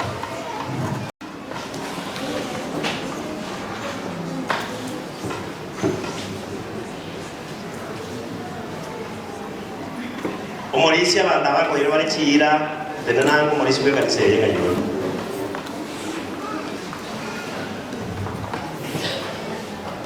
na wala nyoro mondorure koricho o teba na cheni ne mami ane arenge miaka fioti yaire mbai se ko atomu mondobane go señor mondo go ya devi nyamotuga biabo bote digo teba na data ngayo to tiga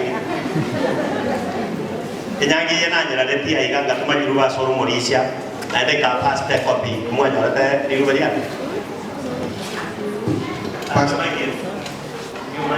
Pastor Antoine Ateli Rube anaitwa Tangaste una kwa vegete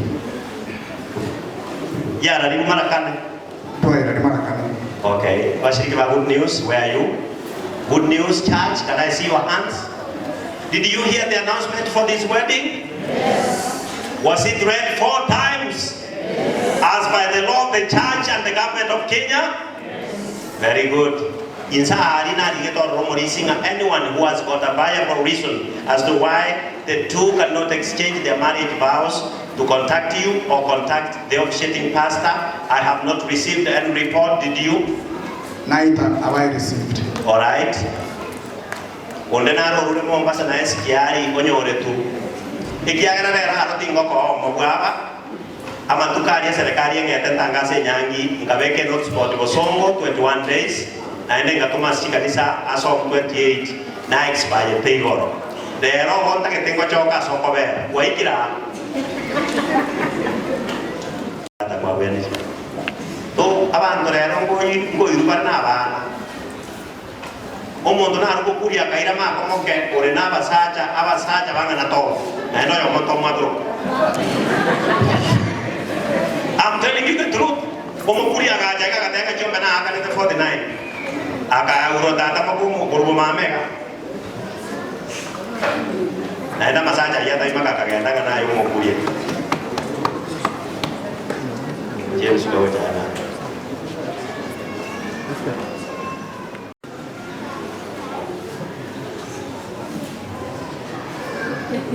na gero ni bana osmai diga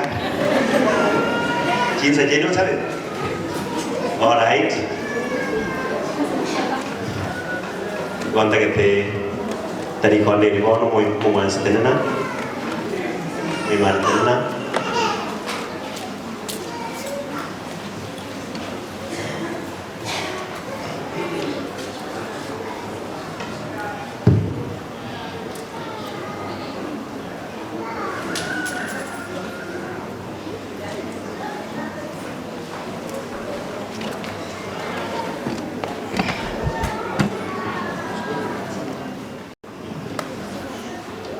asobo suwa Nyasaye na busio bw'omusangirikano y'omucheno.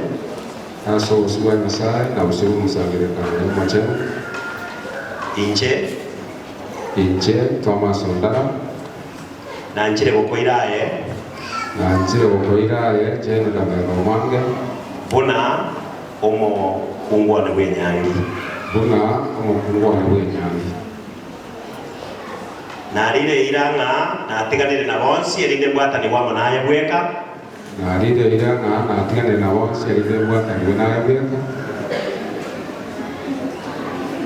Jene Kabero Mwange. Thank you. Neira yana neringa. Ingwanje. Inkoegerere. Ninkorende. Asichinga kichobo yako sase chinga kichobo be. Asobo kimabobia osasobo kimaboboro waile. Nintenene amonaye weka. Jene Kabero Mwange. Weka enkoro yane yatigire waka amanyinga. Yenere ira ya nasore. Ine. Koyati.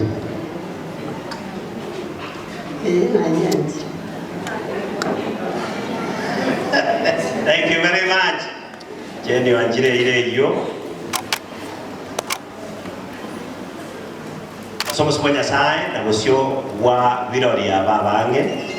Asobo suwa Nyasaye na busio wa birori ya babange. Inche Jene Kabero Mwange. Nanchire kubwataniwa naye.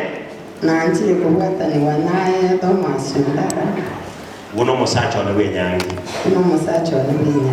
Nararirie maiso marorere eronga. Nganaye umugako ne bwira. Neira ya nasore neringa. Ninkoiwere. Ningosemie Thomas Ondara. Nintenene maega yao ase onsi ogokorayo n'omusacha one.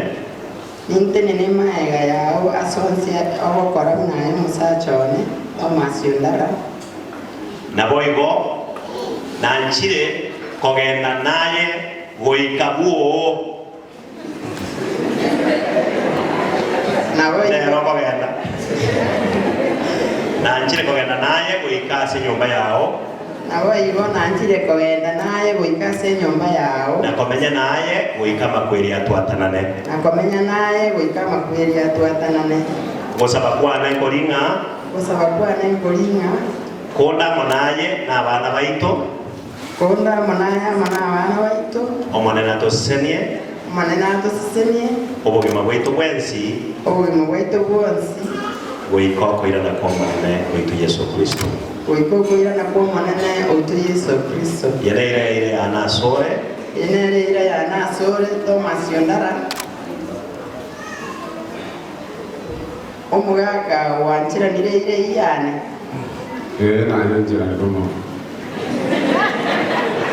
Hallelujah. Basi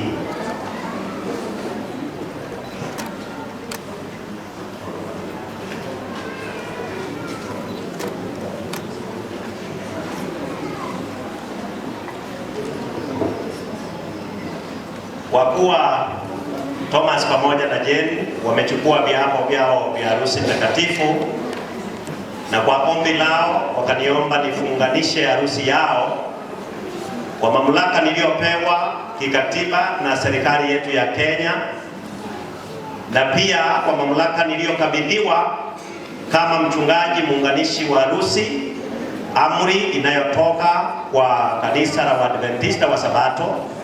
Hii leo muliniletea msichana na mfulana, lakini sasa si wawili tena, bali ninawatangaza hadharani mchana kweupe kwamba hawa wawili si wawili tena, bali wamekuwa mume na mke. na kile ambacho Mungu ameunganisha asije akakitenga mtu yeyote. Kwa jina la Baba na la Mwana na la Roho Mtakatifu, na wote tuseme amen.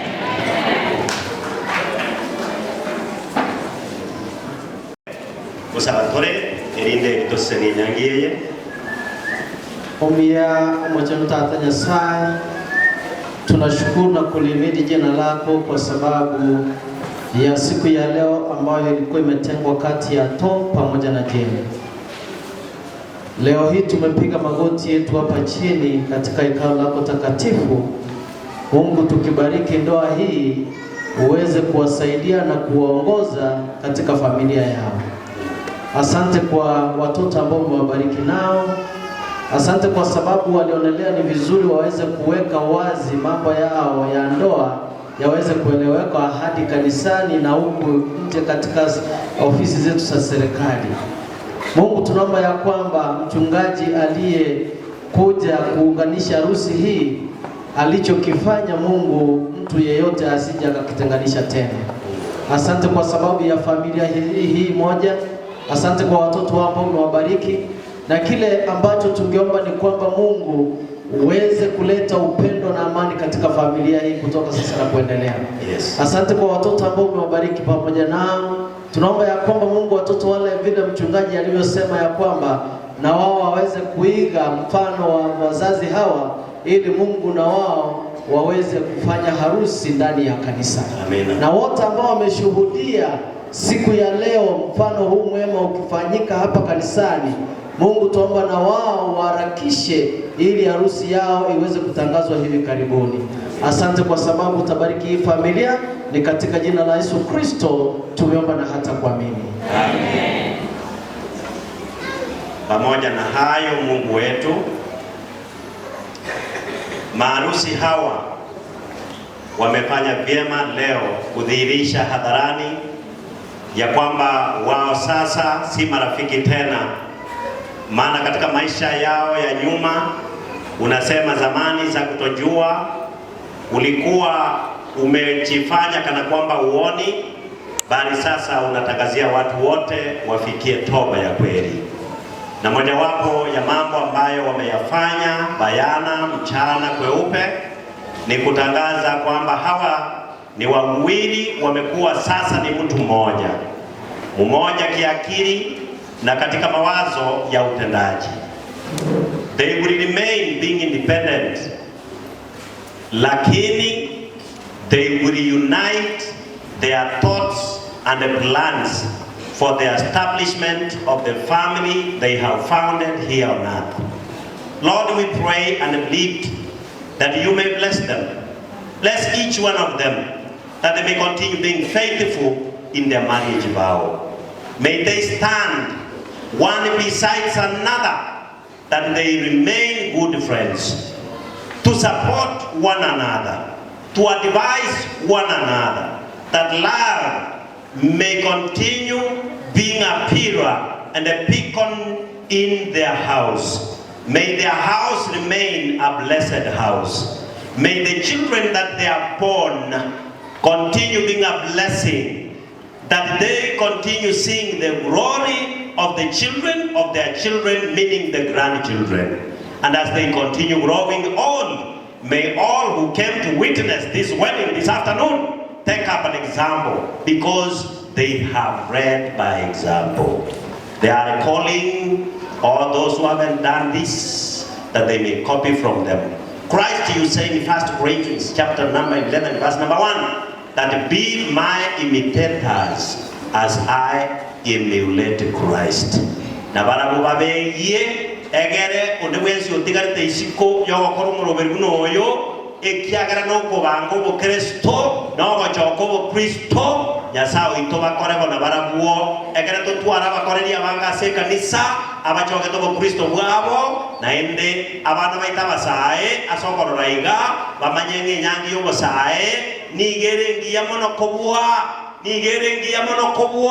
ekiagara barorerenga onyaba baikeira se miaka yabo bagokora nyangi ngiya iga baise gwecokia na batukubasira na monokubwa kiagera tomu natangana bose kubasira ikiagera rweteire ekegu mugekano uyo tiga baiburi ba bana abo babere barore obosera bogosene kwa bana babo abaise moke abagina moke kisokoro kiraiga nabo igo bamura bamwabo baswati bamwabo bakaba mura bamwabo bonsi bege mugekano uyo buno mosombo kwa bekira nsemo asemere meme chenu ni gonkuraria oboseseni asenkeye okugokorwa asenya sae tata ingogendera komuru wa kioro chenu roetana ina asenka yabo na malaika wenye panga za moto wakapiganie mji ule na hata marejeo ya Kristo mara ya pili onye gokwira ni banyore baraba gima mbuya lakini kera abe baragwamo na intwe ntwanjere ko wasobo iko kwense Yesu atarairana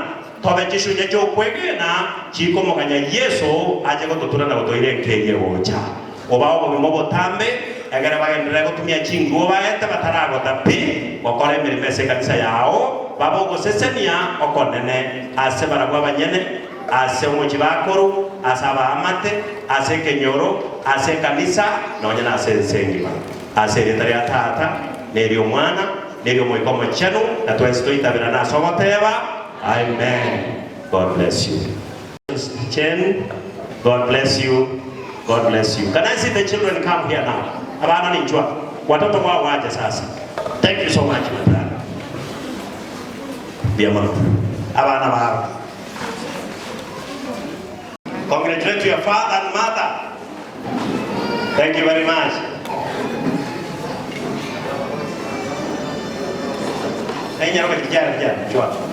Very good. Very good. Very good. Stand here, stand here, stand here. Tom.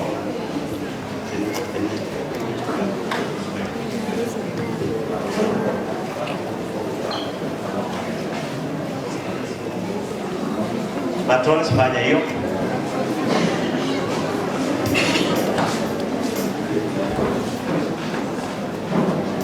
Bana njusi ya Johnny hapa mbele.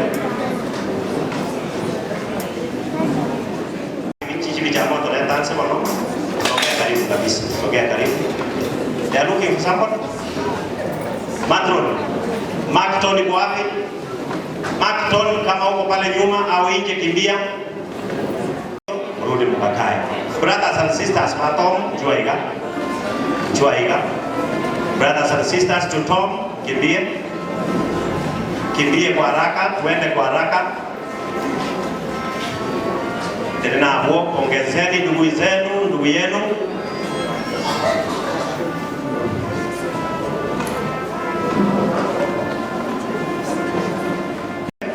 Simameni vizuri.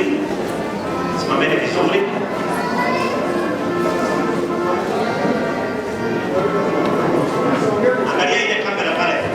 Ndio yeye anataka kama hiyo. Bamura na maswali wangu wamejeni. Even the cousins, those who have come, and Choko people, Bakatanya by Set, Injua. Bamura was what I'm one. Bakata Koyo, one of Swati, Injua. Marakisha Tapadani, Kanisa Hili, Atamta, Muje Baraka, Elders.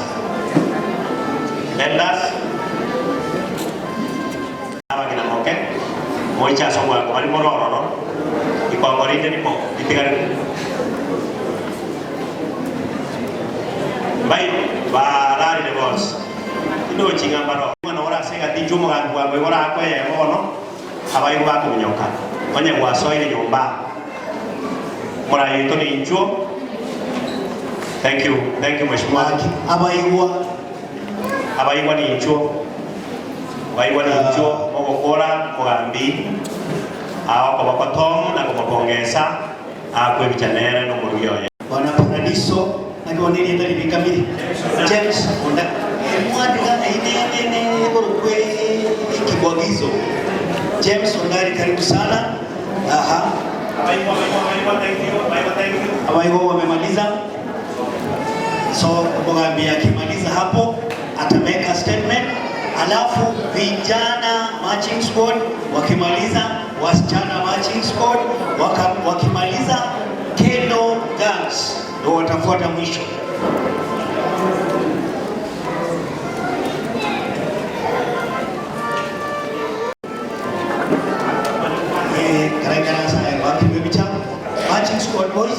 Yes, naitwa Bishop Joseph Mkali. Nawapenda na sana sana, napenda huyu mzee na huyu mke wake msichana huyu ambaye leo wameoana, wanaonekana vizuri sana. Asante, awabariki. Ile inasema kwa time mwanamke amepata nini? Na tena ukiendelea vizuri inasema favor, amepata kibali. So when you divorce your wife, una divorce favor ya Bwana. We thank God for you and the Lord bless you as you proceed. Amen. Picha umemaliza? Asante sana. Asante sana.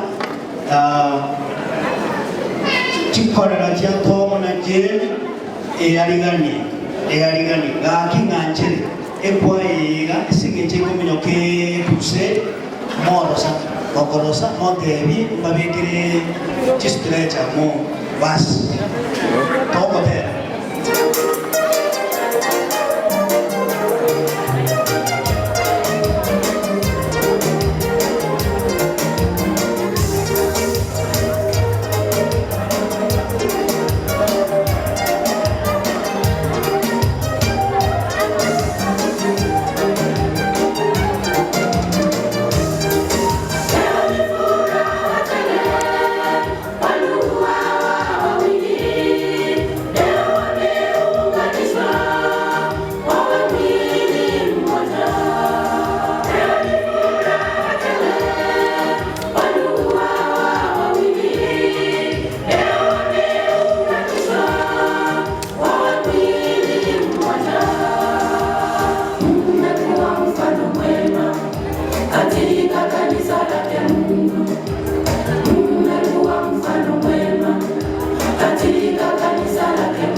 Mungu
umekuwa mfano mwema katika kanisa lake Mungu.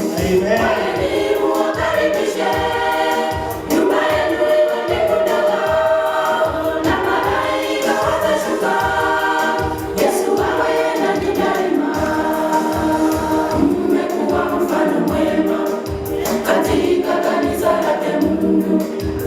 Mmekuwa mfano mwema katika kanisa lake Mungu. Wageni muwakaribishe, nyumba yenu iwe mbingu ndogo na malaika watashuka. Yesu awe nanyi daima. Mmekuwa mfano mwema katika kanisa lake Mungu. Mmekuwa mfano mwema katika kanisa lake Mungu. Wageni muwakaribishe, nyumba yenu iwe mbingu ndogo na malaika watashuka. Yesu awe nanyi daima. Haleluya. Chikolera, wale ambao ni kolera wa Tom na Jane waje kwa picha. Pia kuna kundi la special sana ambalo limekuja kwa niaba ya Jane, wale ambao wanafanya biashara na Jane. Chikolera, wakimaliza kupiga picha hivi, nani mje upigwe picha pamoja na Jane. Chikolera, kama wale Sumani. Ndoa haitaitwa ndoa mpaka wamesainisha au wametia sahihi zao katika cheti chao. Kisheria siku hizi unapoandikisha harusi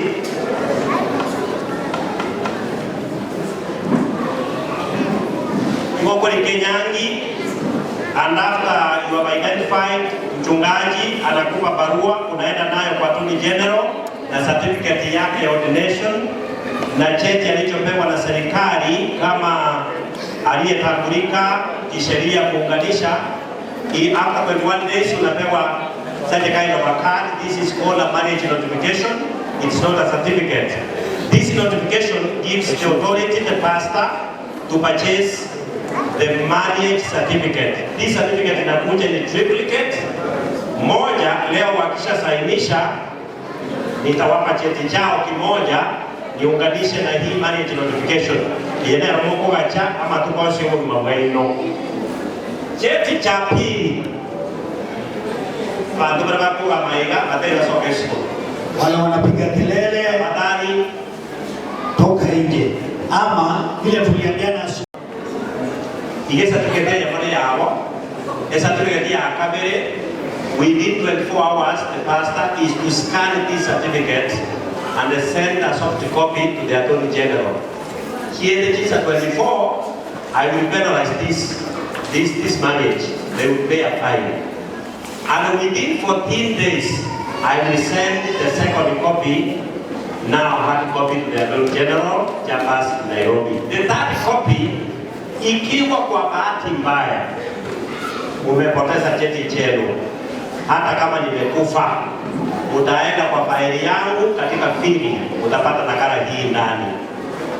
Itawapa namba hii, serial number, utaenda nayo kwa Attorney General to process your certificate. It has to be placed the way it is. Kwa hiyo viko vitatu, kimoja faili ya mchungaji, ya pili Attorney General Chambers Nairobi, ya tatu kwa maharusi. Sasa wanatia signature. God bless you. Wasalimie. Pastor amewasalimia, mnasemaje? Shuhudia harusi ya babu na nyanya. Nenda na. Basi kwa vile sasa wameanza kutia sahihi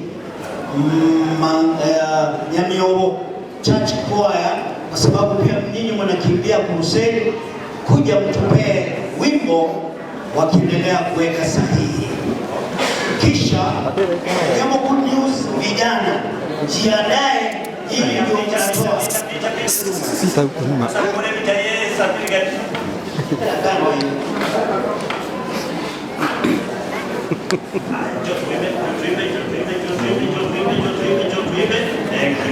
Thank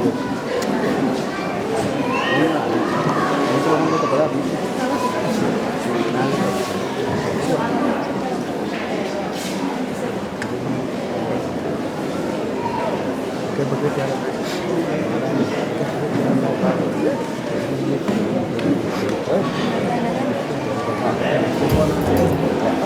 Basi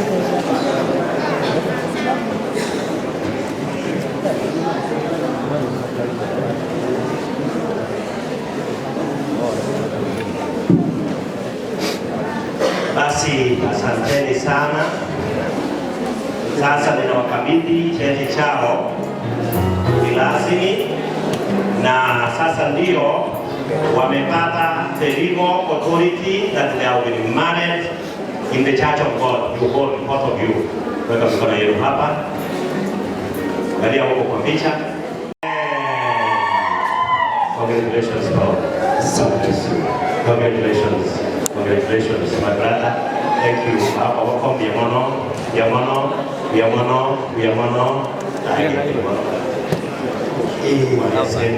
Thank you. Give it to you again. Give it. Get seated now. Thank you.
naomba kuwashukuru sana kwa kusimama pamoja na Tom pamoja na Jane siku ya leo ambapo wamefunga pingu zao za maisha. The magic squad, men and the women, because your boy has become a man now. Now you have jumped from boys to become men, and your females are women now. You have demonstrated. Oiwiri kwenu waorokiria masikani ama ya ye kanisa yeye Adventista.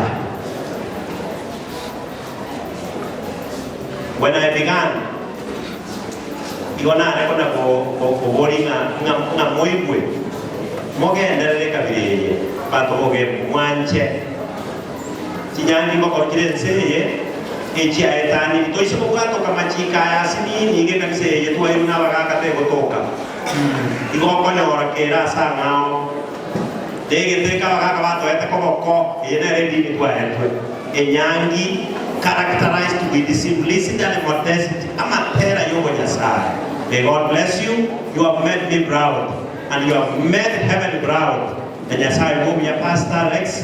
Agoseseni genderega bile. Anything to the contrary is not for this denomination. God bless you. Amen. Speeches zote tulizi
baraka siku zote.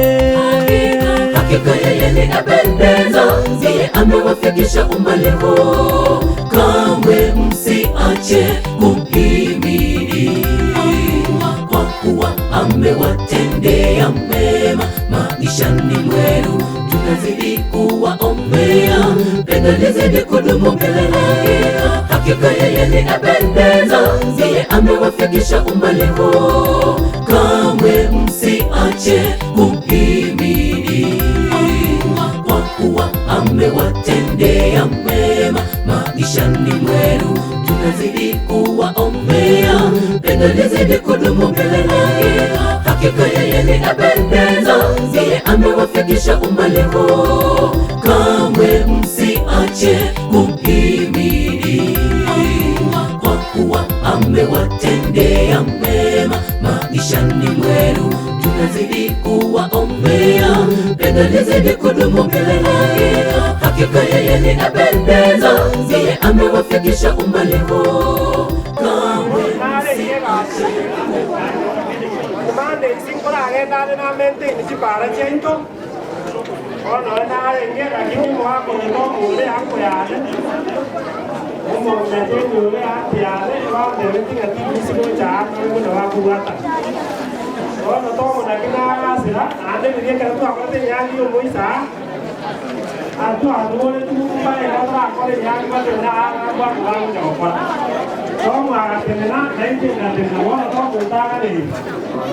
Ono makosa tayo lakini yake na yutoma alengi kura ono mubasa akweleza ate bana na tigila wana wate ono njeni na ili ono anza kwemori ngatomo kwa jino mata hana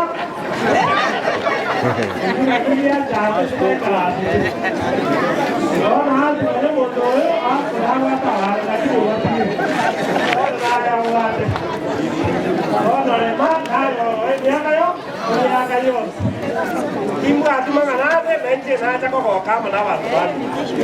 Isenje msondari na ani pala disi. Hata timu atumanga nade sio kala sana menje wa kwa sababu ya. Leo timu kwa basa ile ndio kwa kisi ya huko. Menje kila mtu ni kila mtu. Aya kwa watu wa hapo ya. Yote ndio maana hapo yapo kile sawa. Kama tuone.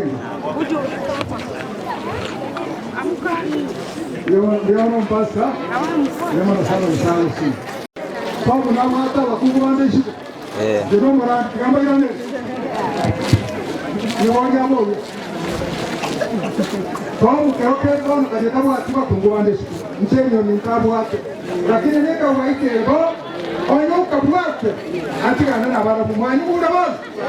Ekagera bange yakanyora bamenyete nabangira bande asbaka gore tabaremo baka agate omonde hata ndeketeka lakini mwana mtuka kweta saga yo kwa ngali mkono neta kale tumekoni ndio kani orate tenko manyara kile wende ile radi chiu na bade ndimuna na njoka konde kana nga tali ngani wala akamwambia katika kupeana zawadi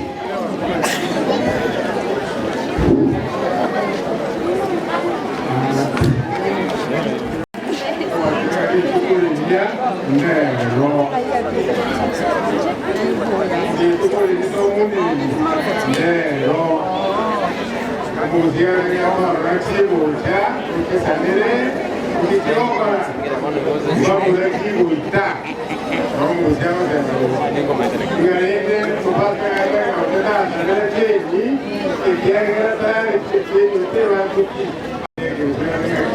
Nero Kwa Kaya Ayako Ayako Wajuri Ayako Musiga Tero Sergeta Tengaki Nero Ayako Ayako Nero Kwa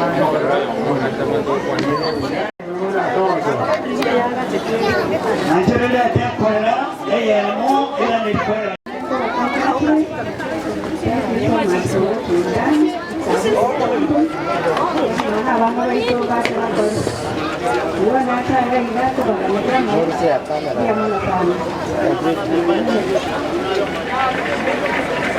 Asante sana kwa kwa mfupi. Paulo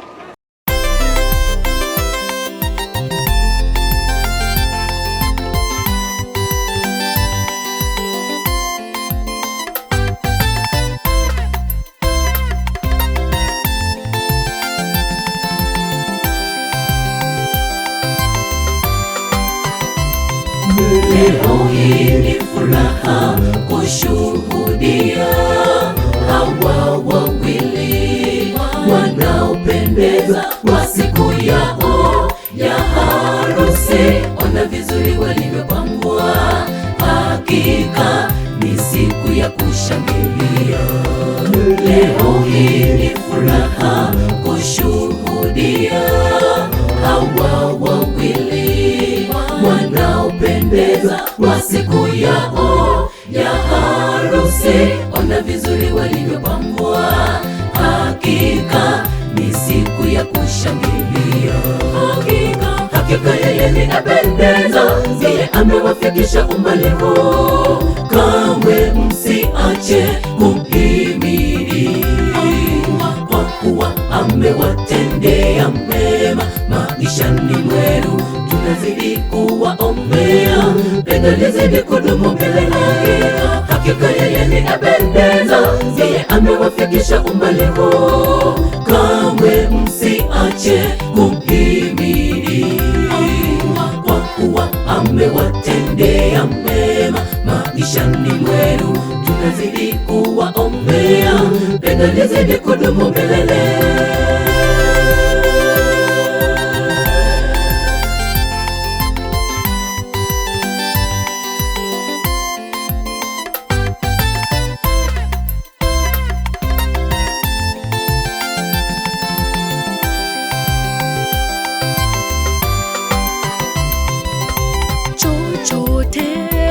Kisije kikawatenganisha, maana Mungu hapendezwi wakati wawili wanapotengana. Twawaombea mibaraka siku zote. Chochote kisije kikawatenganisha, maana Mungu hapendezwi wakati wawili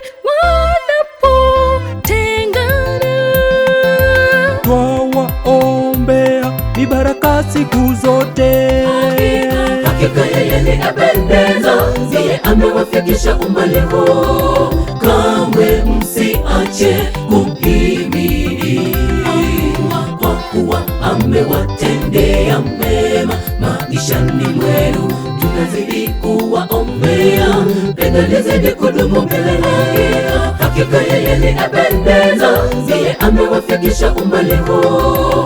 Kamwe msiache kumhimidi, kwa kuwa amewatendea mema maishani mwenu. Tunazidi kuwaombea, pendo lizidi kudumu milele. Hakika yeye ni apendeza, yeye amewafikisha umbali huu. Kamwe msiache kumhimidi, kwa kuwa amewatendea mema maishani mwenu. Tunazidi kuwaombea, pendo lizidi kudumu milele. Hakika yeye ni apendeza, yeye amewafikisha umbali huu. Kamwe msiache kumhimidi, kwa kuwa amewatendea mema maishani mwenu. Tunazidi kuwaombea, pendo lizidi kudumu milele.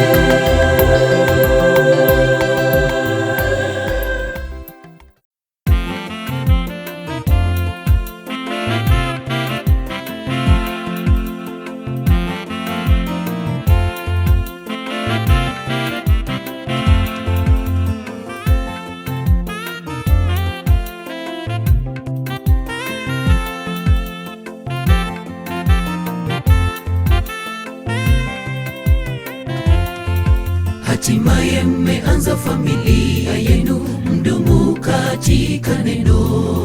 Mungu awazidishie mibaraka tele katika ndoa yenu, mdumu kwa imani. Nyumba yenu iwe ni mbingu ndogo katika dunia hii. Mungu awalinde katika dunia hii. Mungu awalinde. Hatimaye mmeanza familia yenu, mdumu katika neno. Mungu awazidishie mibaraka tele katika ndoa yenu. Mdumu kwa imani, nyumba yenu iwe ni mbingu ndogo katika dunia hii. Mungu awalinde katika dunia hii. Mungu awalinde. Mpendane katika maisha yenu, katika raha mpendane. Amani ya Bwana idumu katika nyumba yenu, chochote kisiwatenganishe. Msemezane kwa upendo, nyumba yenu iwe ni mbingu ndogo. Mipango ya kando isiwe kati yenu.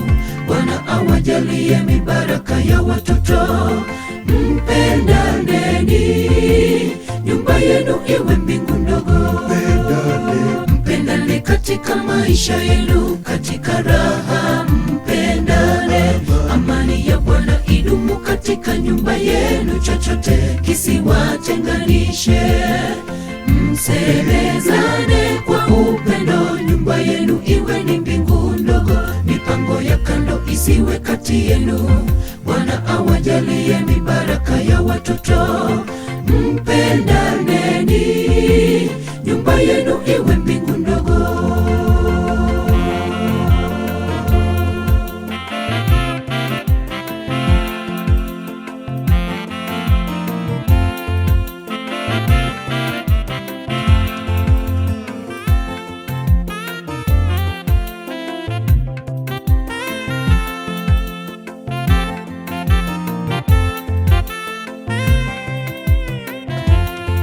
Changamoto za ndoa zinapowakumba, mzisuluhishe kwa upendo. Msemezane kwa raha, kila siku Mungu awaongoze. Muwafundishe watoto wenu njia iliyo salama. Mungu awalinde, nyumba yenu iwe ni mbingu ndogo. Mungu awalinde, nyumba yenu iwe ni mbingu ndogo. Changamoto za ndoa zinapowakumba, mzisuluhishe kwa upendo. Msemezane kwa raha, kila siku Mungu awaongoze. Muwafundishe watoto wenu njia iliyo salama. Mungu awalinde, nyumba yenu iwe ni mbingu ndogo. Mungu awalinde, nyumba yenu iwe ni mbingu ndogo. Mpendane katika maisha yenu, katika raha mpendane. Amani ya Bwana idumu katika nyumba yenu, chochote kisiwatenganishe. Msemezane kwa upendo, nyumba yenu iwe ni mbingu ndogo. Mipango ya kando isiwe kati yenu. Bwana awajalie mibaraka ya watoto. Mpendaneni, nyumba yenu iwe mbingu ndogo. Mpendane katika maisha yenu, katika raha mpendane. Amani ya Bwana idumu katika nyumba yenu, chochote kisiwatenganishe. Msemezane kwa upendo, nyumba yenu iwe ni mbingu ndogo. Mipango ya kando isiwe kati yenu. Bwana awajalie mibaraka ya watoto. Mpendaneni, nyumba yenu iwe mbingu ndogo. Mpendane katika maisha yenu, katika raha mpendane. Amani ya Bwana idumu katika nyumba yenu, chochote kisiwatenganishe. Msemezane kwa upendo, nyumba yenu iwe ni mbingu ndogo. Mipango ya kando isiwe kati yenu. Bwana awajalie mibaraka ya watoto. Mpendaneni, nyumba yenu iwe mbingu ndogo. Mpendane katika maisha yenu, katika raha mpendane. Amani ya Bwana idumu katika nyumba yenu, chochote kisiwatenganishe. Msemezane kwa upendo, nyumba yenu iwe ni mbingu ndogo. Mipango ya kando isiwe kati yenu. Bwana awajalie mibaraka ya watoto. Mpendaneni, yenu iwe mbingu ndogo.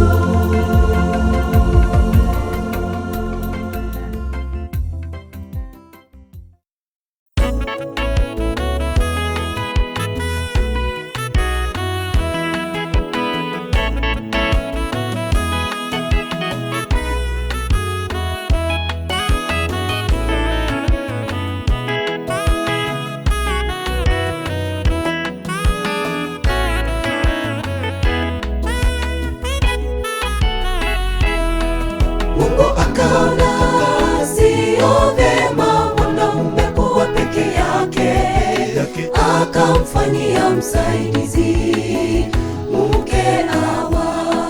Leo Hawa wameunganishwa, si wawili tena, bali ni mwili mmoja, inapendeza. Mungu akaona sio vyema mwanaume kuwa peke yake, akamfanyia msaidizi.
Wacha kupita huko mbele.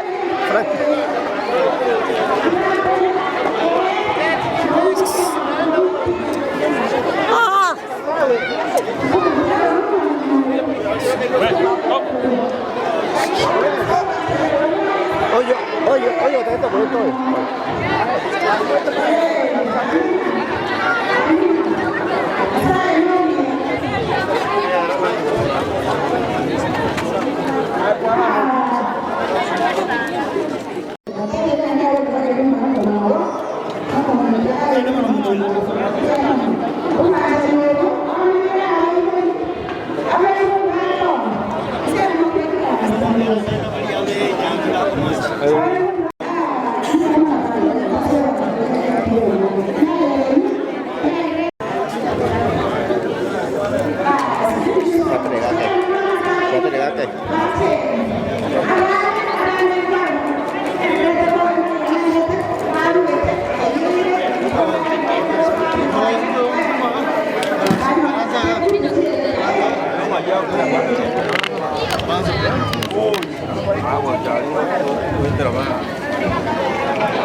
Finali. Finali.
akamfanyia msaidizi mke Hawa.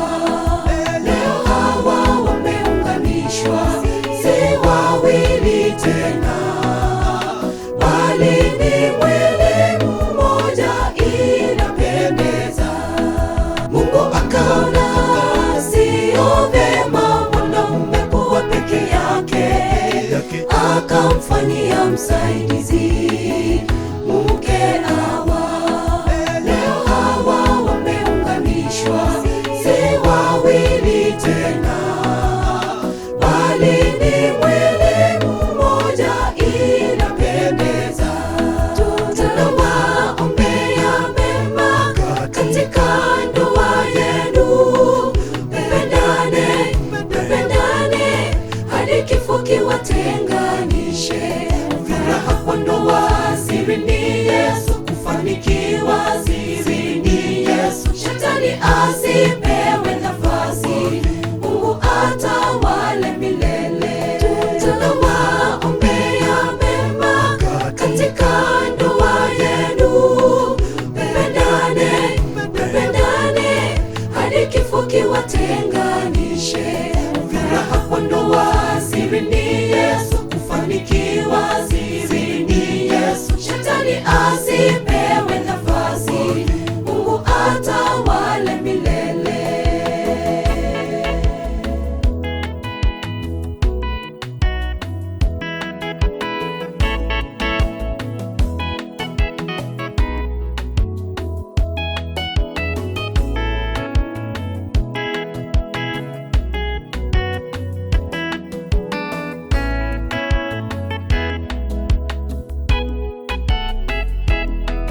Mungu anachukia kutengana, ugomvi muwache, usherati muwache, vitina muwache, upendo udumu milele. Ugomvi muwache, usherati muwache, vitina muwache, upendo udumu milele. Mungu anachukia kutengana, ugomvi muwache, usherati muwache, vitina muwache, upendo udumu milele. Ugomvi muwache, usherati muwache, vitina muwache, upendo udumu milele.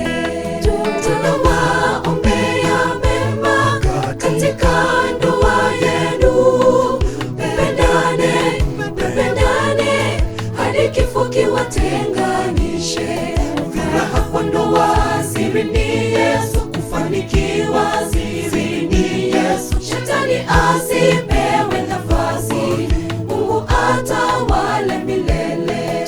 Tunawaombea mema katika ndoa yenu. Mpendane, mpendane hadi kifo kiwatenganishe. Furaha kwa ndoa siri ni Yesu, kufanikiwa siri ni Yesu. Shetani asipewe nafasi, Mungu atawale milele. Tunawaombea mema katika ndoa yenu. Mpendane, mpendane hadi kifo kiwatenganishe. Furaha kwa ndoa siri ni Yesu, kufanikiwa siri ni Yesu. Shetani asipewe nafasi, Mungu atawale milele. Tunawaombea mema katika ndoa yenu. Mpendane, mpendane hadi kifo kiwatenganishe. Furaha kwa ndoa siri ni Yesu, kufanikiwa siri ni Yesu. Shetani asipewe nafasi, Mungu atawale milele. Furaha kwa ndoa siri ni Yesu, kufanikiwa siri ni Yesu. Shetani asipewe nafasi, Mungu atawale milele.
Kiwatenganishe. Furaha kwa ndoa siri ni Yesu, kufanikiwa siri ni Yesu. Shetani asipewe nafasi, Mungu atawale milele. Tunawaombea mema katika ndoa yenu. Mpendane, mpendane hadi kifo kiwatenganishe. Furaha kwa ndoa siri ni Yesu, kufanikiwa siri ni Yesu. Shetani asipewe nafasi, Mungu atawale milele.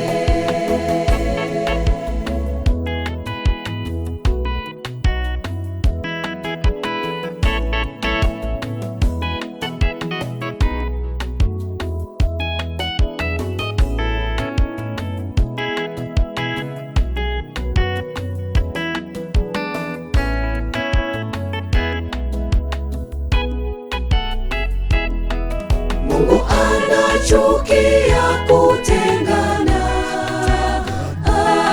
Ugomvi muwache, usherati muwache, vitina muwache, upendo udumu milele.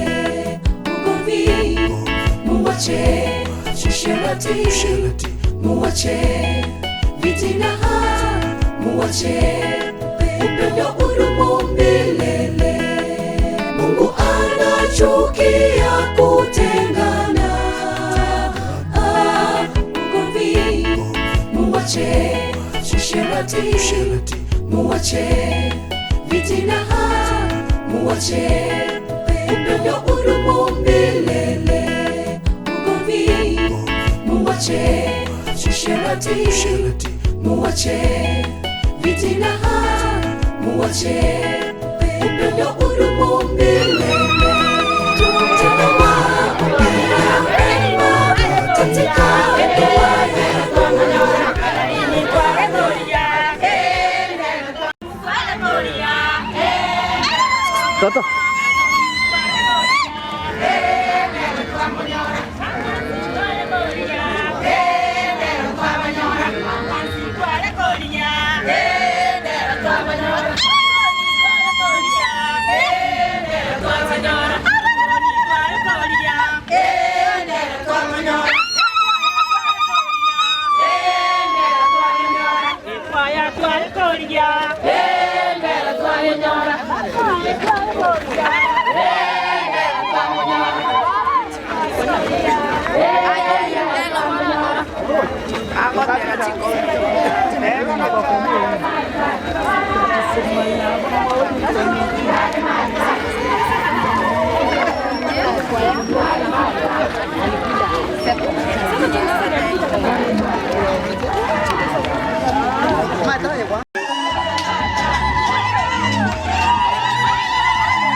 Leo hii ni furaha kushuhudia hawa wawili wanaopendeza kwa siku yao ya harusi. Ona vizuri walivyopambwa, hakika ni siku ya kushangilia. Leo hii ni furaha kushuhudia hawa wawili wanaopendeza kwa siku yao ya harusi. Ona vizuri walivyopambwa, hakika ni siku ya kushangilia. Hakika yeye ni apendeza, yeye amewafikisha umbali huu. Kamwe msiache kumhimidi, kwa kuwa amewatendea mema maishani mwenu. Tunazidi kuwaombea, pendo lizidi kudumu milele. Hakika yeye ni apendeza, yeye amewafikisha umbali huu. Kamwe msiache kumhimidi, kwa kuwa amewatendea mema maishani mwenu. Tunazidi kuwaombea, pendo lizidi kudumu milele.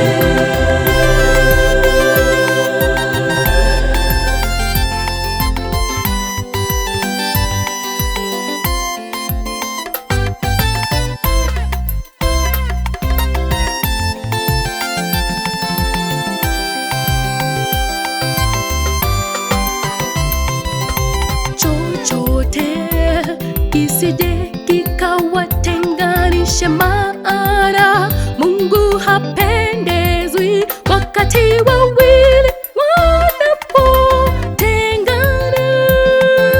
Twawaombea mibaraka siku zote. Chochote kisije kikawatenganisha, maana Mungu hapendezwi wakati wawili wanapotengana. Twawaombea mibaraka siku zote.